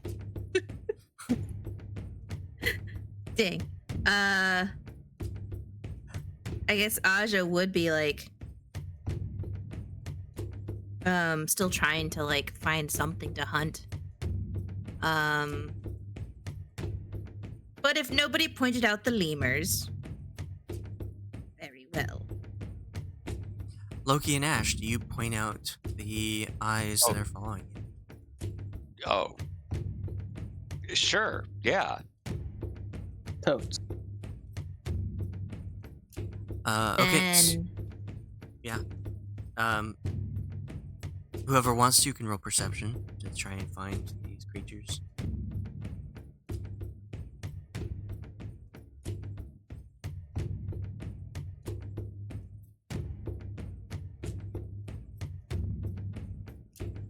does a 20 Well. work? Yes. 25 works even better. So Ponderance and Ponderance and Aja, after being told about these, you, as you're walking, look to the side and do notice that the white lemurs that are kind of bounding a decent distance away, keeping their distance, but trying to keep up with you. Aja, you recognize these as small versions of the creature you saw before. Oh, with the many arms? Yes, with the Ew. extra 2 pair. The And thing that the guy said was not great? yeah, so as Loki mentions it, Chiz will speak up and say, do not look them in the eye. They are Iralon. They are looking for food. If you look at them in the eye, they will expect that you have something to give, and they will come down. It's not a good idea to interact with any of these creatures. Just keep moving. Look forward. Those little ones, like babies, or can they just vary in size? Maybe it's like when they become the alpha male, they grow full size. Otherwise, they're tiny. It's like the hormone shift. Yes, they are younger. They have a harder time finding food themselves, so they can rely on other creatures to hunt for them. They're scavengers. The larger creatures, the larger adults, can hunt on their own, but these smaller ones rely on others. And, sometimes people of the port will come out and feed them, but they know how to handle the adults, so it's not that big of a deal. Some people keep them as pets in the port. Can I keep one as pet? I do You're not not in- recommend it. You're not important enough. Rude. Everyone roll a d4.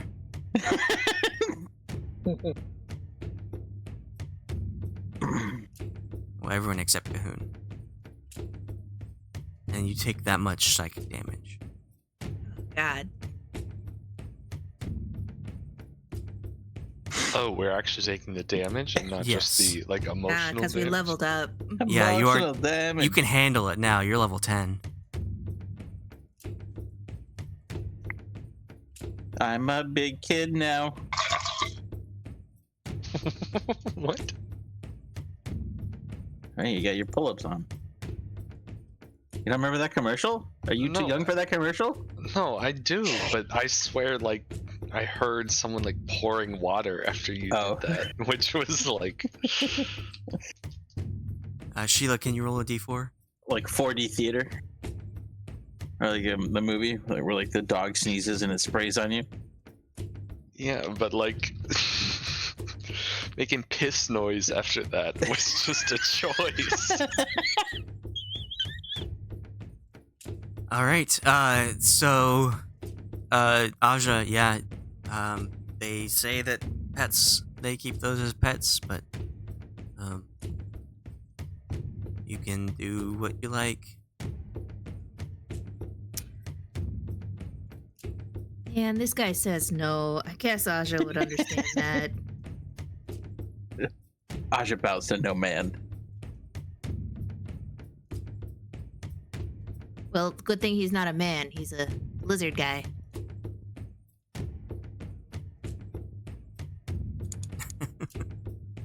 All right. So, if you want to heed Jiz's advice, you can continue on doing your best to avoid eye contact with the lemur-like creatures.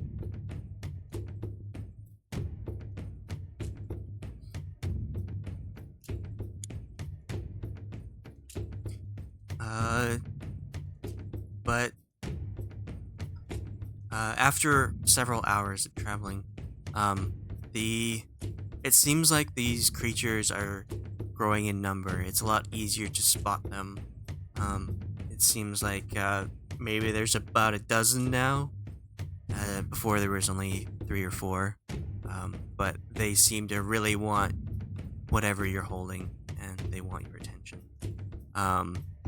And as you're walking, trying to avoid looking to the side, off in the distance, in the direction you're heading, you hear the sound of thunder.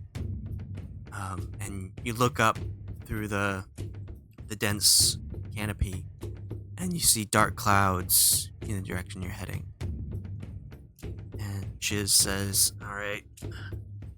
Well, it was gonna happen eventually, but if it does rain, we will have to take shelter. It rains very hard here. I will deduct some of it from your payment if we do have to camp out for an extended period of time, but it is not wise to travel while it's raining."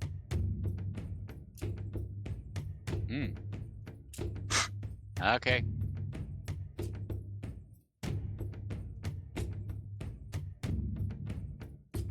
All right.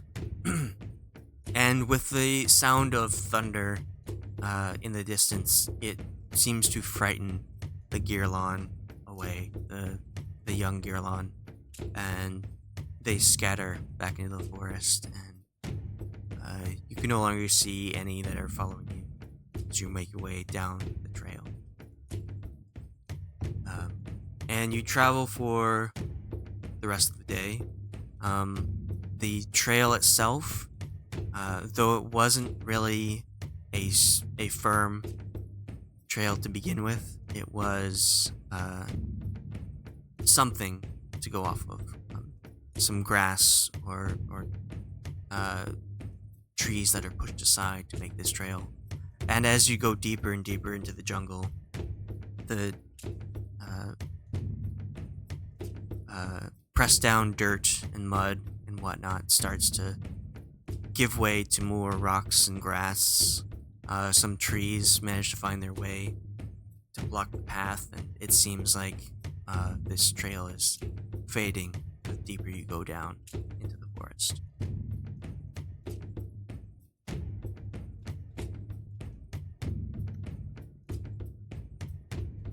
After about another hour, go ahead.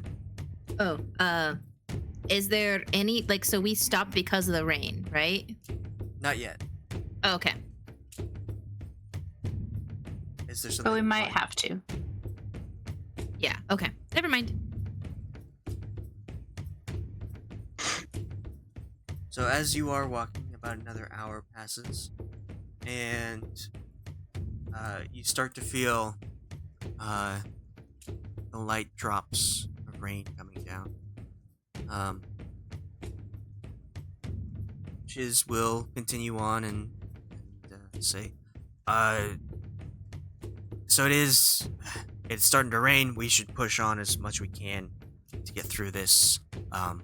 But in about half an hour, we need to find shelter to get off the trail and camp for as long as the rain happens. All right.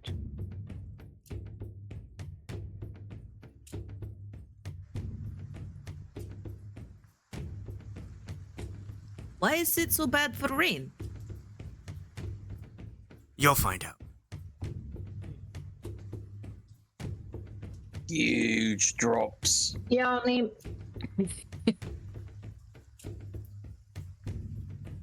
What was that, Sheila? y'all need me to cast my hut, get some shelter under that. I don't think we're stopping just yet, but Let's push on a little bit further. All right. So you move on, and you start to feel a little bit more drops coming down. It's probably a medium pour. This is like pretty decent. Like if you were inland, it was like a normal rainy day, and Chiz will say, "All right, we need to get off the trail, head up, try and find some higher ground. I know your hut will do well, but let's head off." Venture back northwest again. He manages to climb up a little bit. There's a bit of a hill about 50 feet from the trail that he's like, this is good enough. We need to set up camp now before it really gets down. And as he says that, you start to feel like just more and more rushing coming down, like a torrential downpour just suddenly.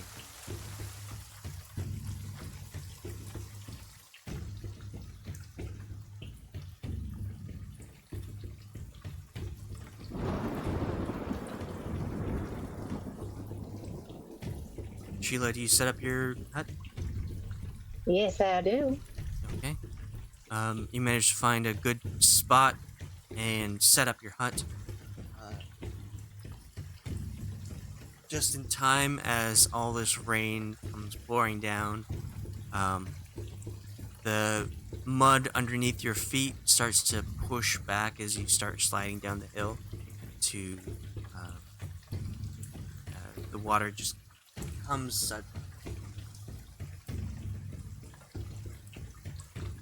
And Chiz goes to Loki and says, all right, so we traveled for half a day. I don't suspect we'll be traveling anymore, but here's some of your money back. And they'll give you 85 gold. Good job. There you go, Loki. Put that back in bag. Put it in.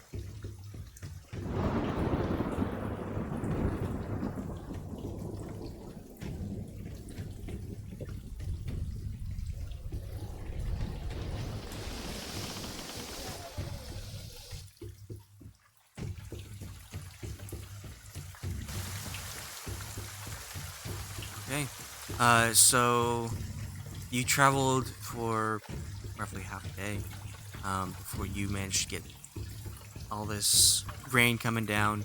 And while you are in the hut, Chiz will climb up, partially up one of the trees. Keep a good eye out for any sign of continuing on, or just on the lookout. And the mud that the hut was on top of starts to shift down, and though the hut does not move at all, you see below you the earth move, slide down the hill. The water on top seems to create like a reverse fishbowl as it just pours on top of the hut and washes down the sides all around. You can't hear anything except for the sound of heavy rain and the occasional thunder strike. It's a good thing we have the hut. It's a very Does good. anybody have some cards?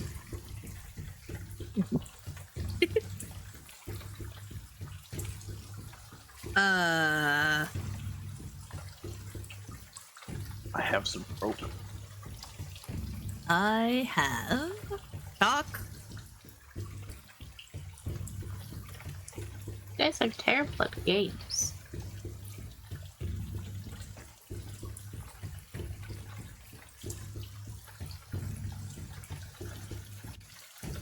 I have some wood figurines. Like, Oh. do something with that. It's on a tiny book.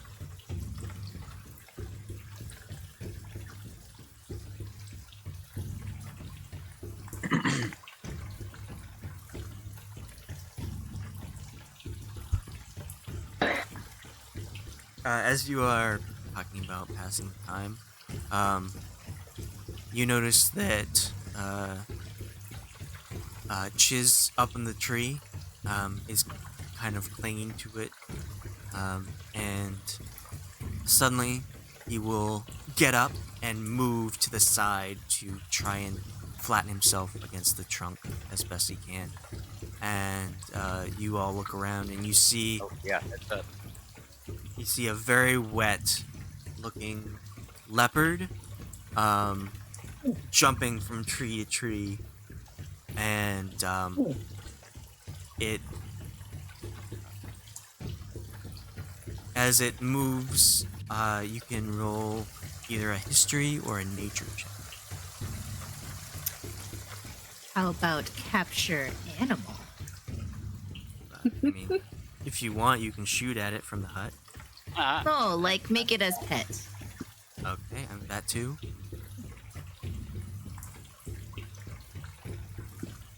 How would you like to capture the animal? Seduction. Persuasion. Or should I say persuasion? Everyone roll another d4. No. Alright, so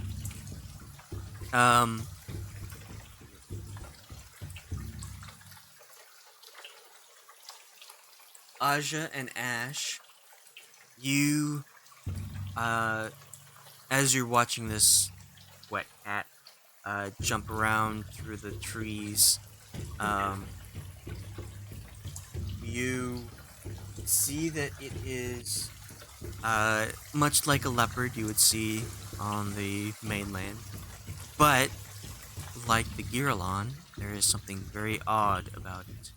Specifically, it has several extended serpentine necks and heads that are coming from its body. These are... They look like snakes that are attached to the leopard's sides, and they themselves aren't keeping track of where it's going, but the surroundings. As I'll get you a picture of it. They're so neat.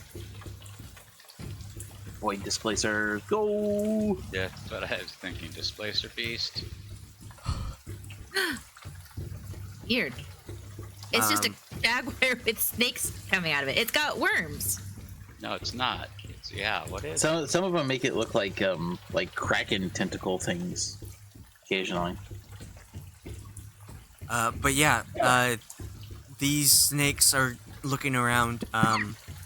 As it jumps to a tree very close to where you are, it will stop, and all the snake heads will pivot very quickly to the tree that Chiz is hiding on. The cat head will continue to keep balance and look for another perch, but the snake heads will very intently stare at that tree. And after about a minute, the cat will continue on, and the snake heads will start to look around again as if it's keeping an eye out. But it will leap beyond the trees and out of sight as the torrential downpour comes in.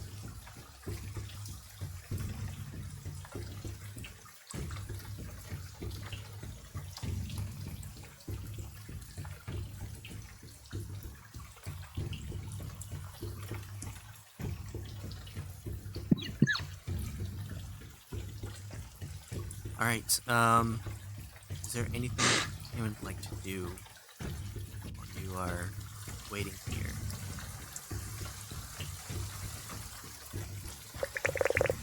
Well, I wanted to pet the kitty, but that seemed like a bad idea, so no. The guide that is clearly ripping you off doesn't want you to touch the animal, so it must be a good idea, right? Only if the kitty is allowed to hug back.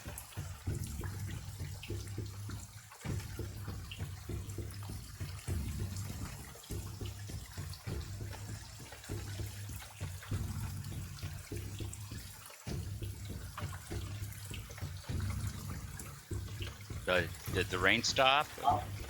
The rain is not stopping. Eat cheese. About how long did we go, did you say? You traveled for about 7 hours. Okay.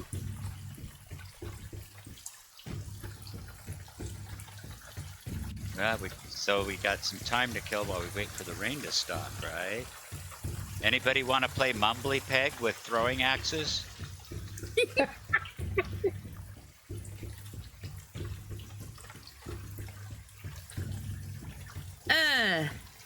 No. Don't break my hut. Right. So rain is bad because it brings strange cats. Dark. And makes the terrain harder. Oh.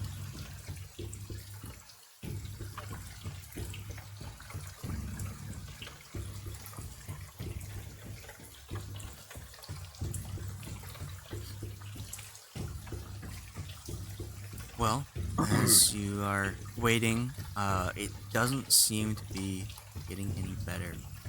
Several hours go by, and it's just pouring rain. The ground underneath the hut has lowered a couple inches with the amount of rain coming down. The mud was here. Feels like you're just kind of hovering in midair right now. Liam's tiny saucer. Yeah, it's an immovable object. Doesn't move. Well, it'll start someday.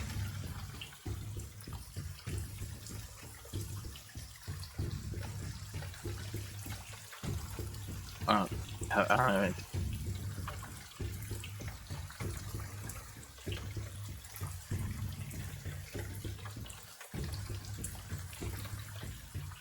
Well, as you continue to wait, you do know that the hut does run out after 8 hours.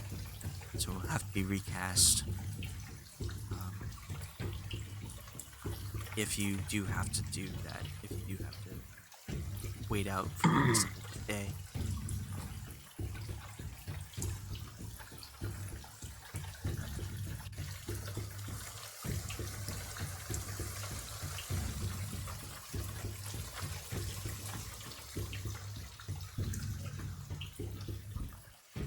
But All right. if you don't want to do anything, if you don't want to move,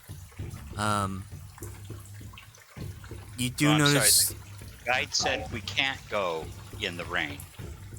that is correct. Okay.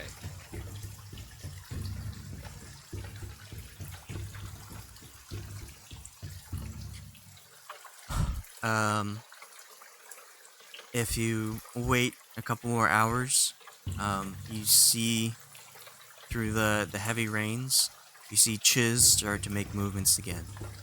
And it looks like he begins to bound between the trees, much like what the leopard did. Out of sight and into the heavy, dense weather.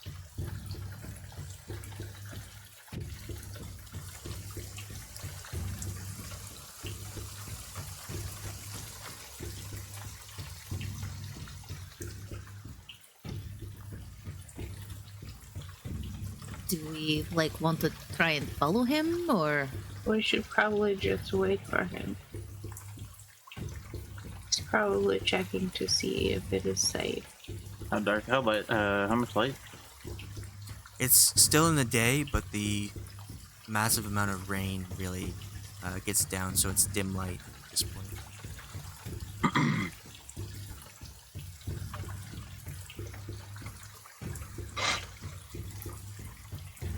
Well, after about 30 minutes, Chiz returns, and you see a creature in its mouth. It looks very similar to one of the young Gearlon that you were being followed by before, and Chiz will sit down on the tree and start taking bites out of it. I see he got takeout.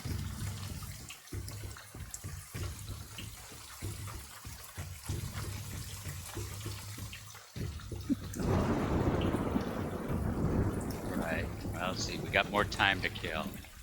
All right. How about we play a game with some I Spy? I spy with my little eye something green. Threes. Ah. All right, your turn. I spy with my little eye something pink. Wait, do you only have one eye? No, not yet. I still have both so far. You spy something what? Something pink. Something I think it's pink. Something you're saying you don't have enough light to see what it is, and you're just guessing the color. No, I just saying sometimes what I perceive to be a color, other people perceive to be a different color. And Well, actually, yeah, we don't really know that that anyone sees any color exactly the same as other people do.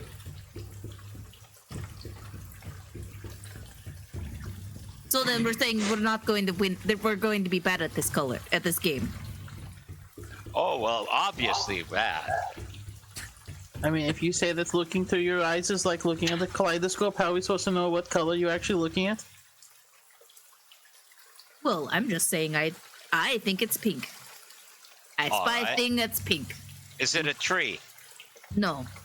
This, Trees are not pink. how? I mean, is it pink? I don't know, I'm colorblind anyway. There's not enough light. Is it the inside of your eyelid? No. Is it the outside of your eyelid? No. It is not my body part. Is it the inside of my eyelids? No. I'm all out of guesses. It's a Good. Sheila's tongue. Ooh, close, but no.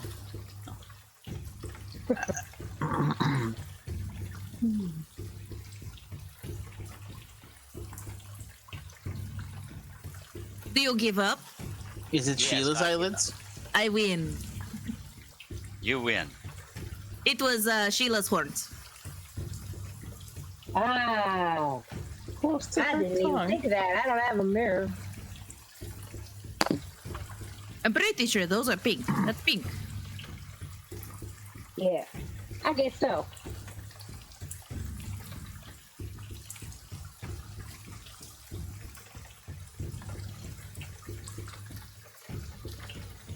All right. After a little bit, you know that your hut is about to expire. If you wanted to find a better position, or if you wanted to um, get yourself ready for transition, you will fall a couple inches before you are able to cast again. Does she Okay. know? Does she know when it's gonna happen? I'd say yeah. You've Okay. used it enough. How much? Like, if we were to just, is it like one edge or one side of it is touching ground and the rest is floating, or is the whole thing floating? Or how we? I'll say that it's on a slant, so some of it, the southern part is floating more than the northern part that's stuck in the side of the hill, the muddy hill.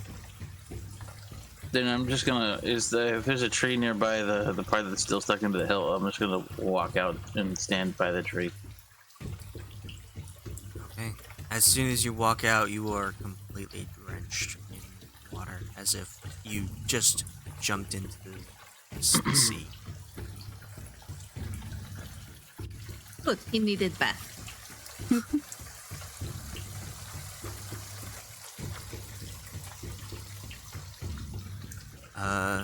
Alright, so the hut will disappear and everyone falls a short distance, plopping into the mud, completely Ouch. drenched. Sheila, if you want, you can take you can make it a ritual so you don't have to use a spell slot, but it'll take 11 minutes. If you want to use a spell slot, it'll take 1 minute to cast. Well, we may as well get. We're already drenched. More water won't hurt. What? Using a spell slot. What? To cast take- the hut. Hut again, yes. Oh, to cast it again. Yeah. Oh, all right. Yeah, I'll go ahead and cast it as a ritual. Okay. So you patiently wait out in the rain. Chiz will see the hut disappear and like look down at all of you, and then like lean his head back and open his mouth and allow rainwater to go in and give him a nice drink before just hanging out in the tree. Everyone's completely drenched as they wait 11 minutes for a new hut to come back. Now, let's play again. I spy with my little eye something wet. Us. All of us. You man, I'm terrible at this game. Despite being absolutely sopping wet, if you were to look over at Cthulhu, he's probably the most happy he's been the entire time because he's like cooled down so immensely.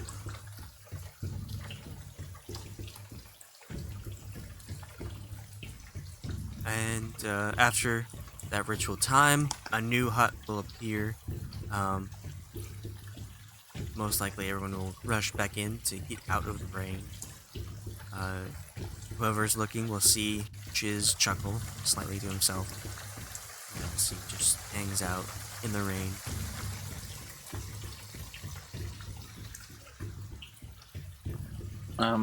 How dark? I'll linger till either noise starts getting weird or it gets too late.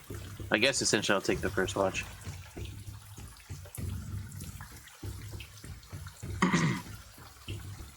Or the first.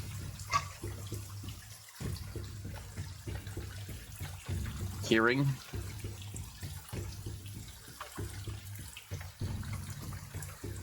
Okay. So yeah, this will be the start of the first long rest. Or the first watch of the long rest.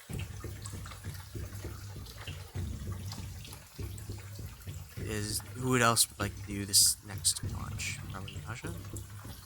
Sure, I can do it. Jeez. Or Elf. Ponderance, you want to do it?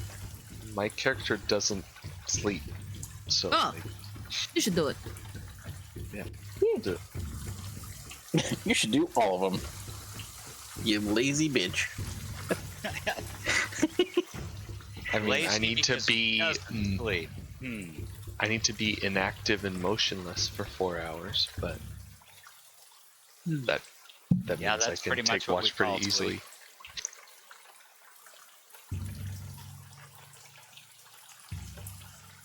So yeah, Okay. I'll take second one. Then for the first watch, everyone does their best to rinse out and get rid of their soggy clothing as they settle in. And Cahoon, I'll have you make a perception roll with disadvantage. Rude.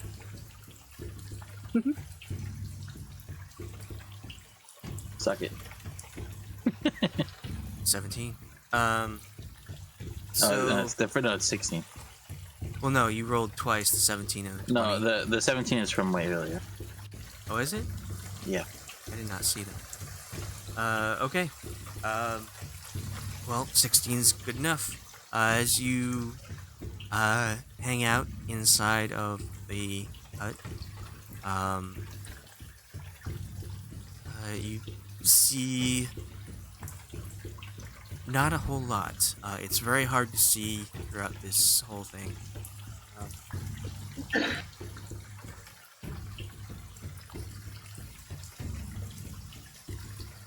And as you are watching and listening, you get a weird feeling as if something has approached you.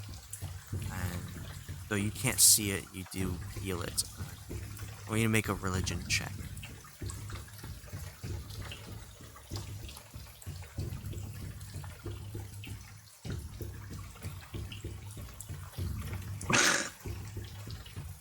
You are uncertain to what this feeling is.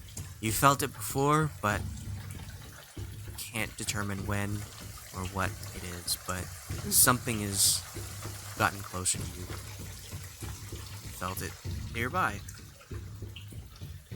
But other than that, the strange feeling happens for the rest of your watch. Ponderance up.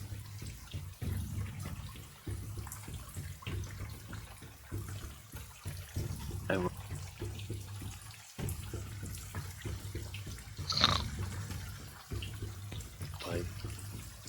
Tickle his nose with the end of the hempen rope that I have.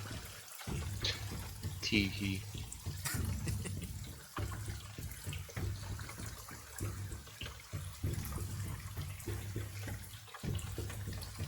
And I'll just let him know that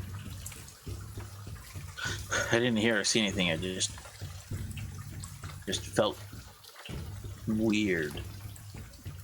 A disturbance in the force. Yeah, I feel like someone's trying to sell me something. like thousands of voices cried out in the distance. I'll keep I feel like someone was trying to reach you about your car's extended warranty. I was gonna say.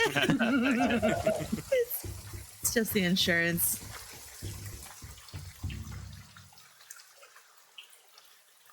Someone's trying to sell us roofing.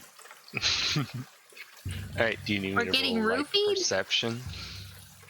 Yes. I'll have you roll perception with disadvantage. That's rude, and I don't like it. Right. The heavy rain makes it very difficult to see and hear outside of this hut.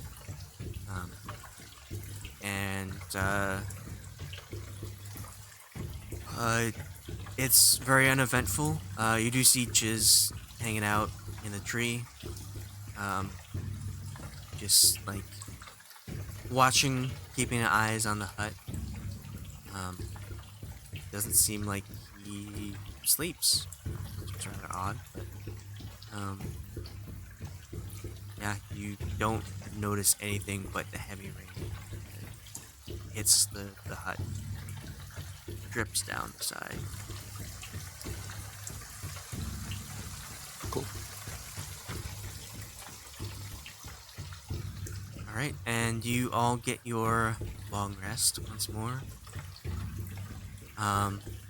As the morning comes, you do hear the ring start to let up slightly.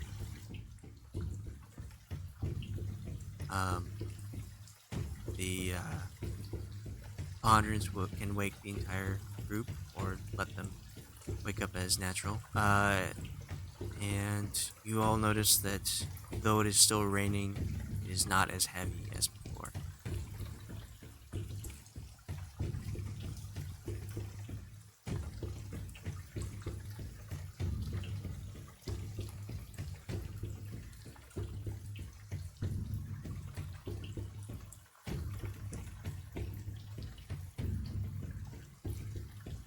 You are able to eat quickly before the hut disappears and makes all your food soggy. Okay. Woohoo.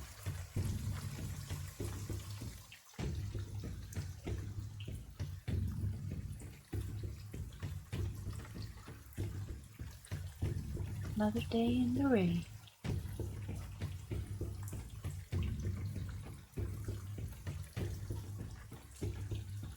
Another day. Like I always said, the only thing worse than dwarf bread is soggy dwarf bread.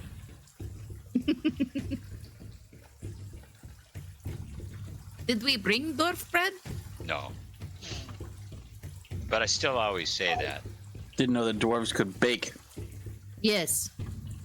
They Not can. great. Without the sun? It's the kind of thing that you keep because you want to eat so little that you will never eat it. So that's why it lasts so long.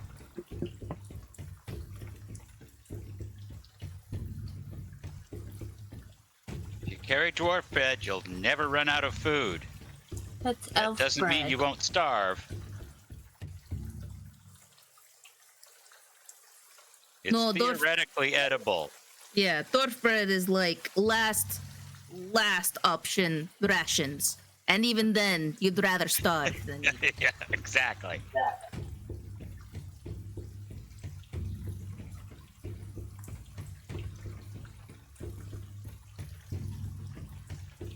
Well, I think it's just that starving is easier.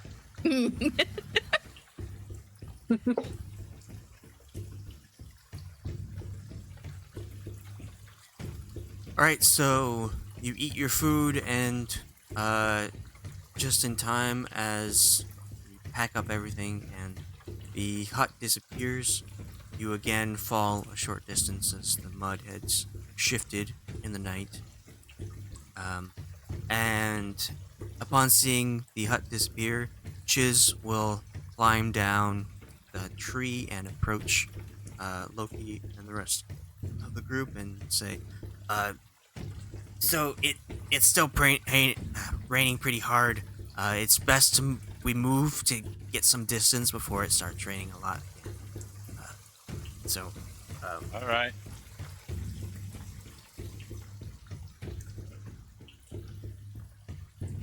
Kind of I'm ready. looks at Loki expectantly. He wants to be paid. Give the man his all right. money. I hand him 175 gold. All right, let's go. And as quickly as possible to get out of off the hill that you found, Chiz will lead you 50 feet back to the trail. The trail looks, well, what you suspect to be the trail. It looks like a lot of mud and debris, fallen branches and plant leaves and stems have washed onto the trail. And he will begin to continue moving down the path, and as fast as he can, while everyone else feels the slog. The movement now is difficult terrain, no matter where you are, except for Aja. But you move quite a distance, and as you are continuing on, you see that you start to see like pillars of previously left buildings that have fallen still here. So you start to enter what looks to be ruins. Occasionally there'll be an idol or what's left of a wall still standing, but other than that, as you make your way through, it's hard to see and get a good glimpse of what's going on.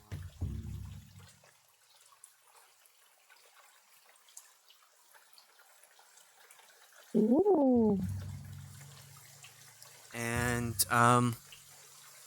as you're moving, Cahoon, you feel that presence again, just surrounding you, just this vague feeling of something being out there.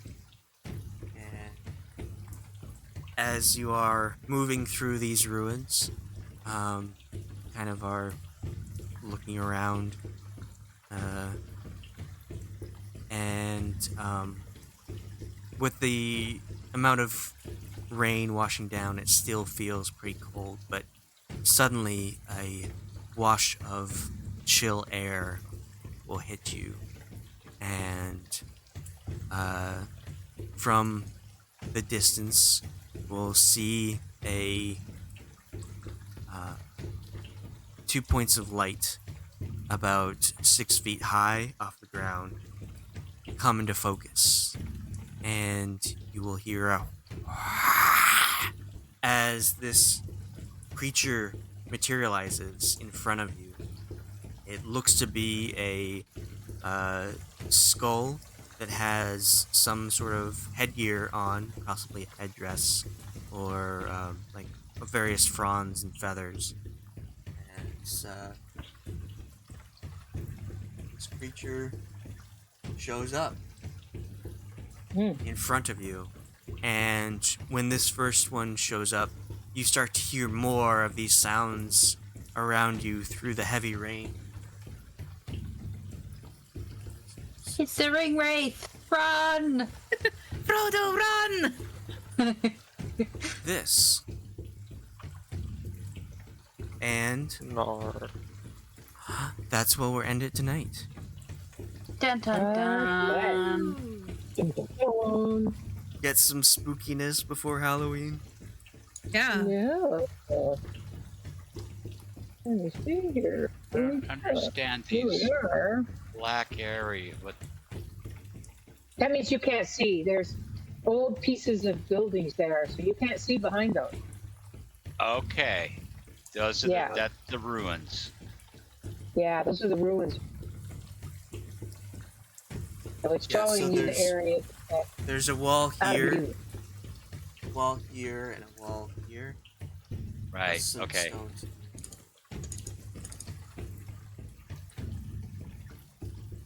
That there could be things behind.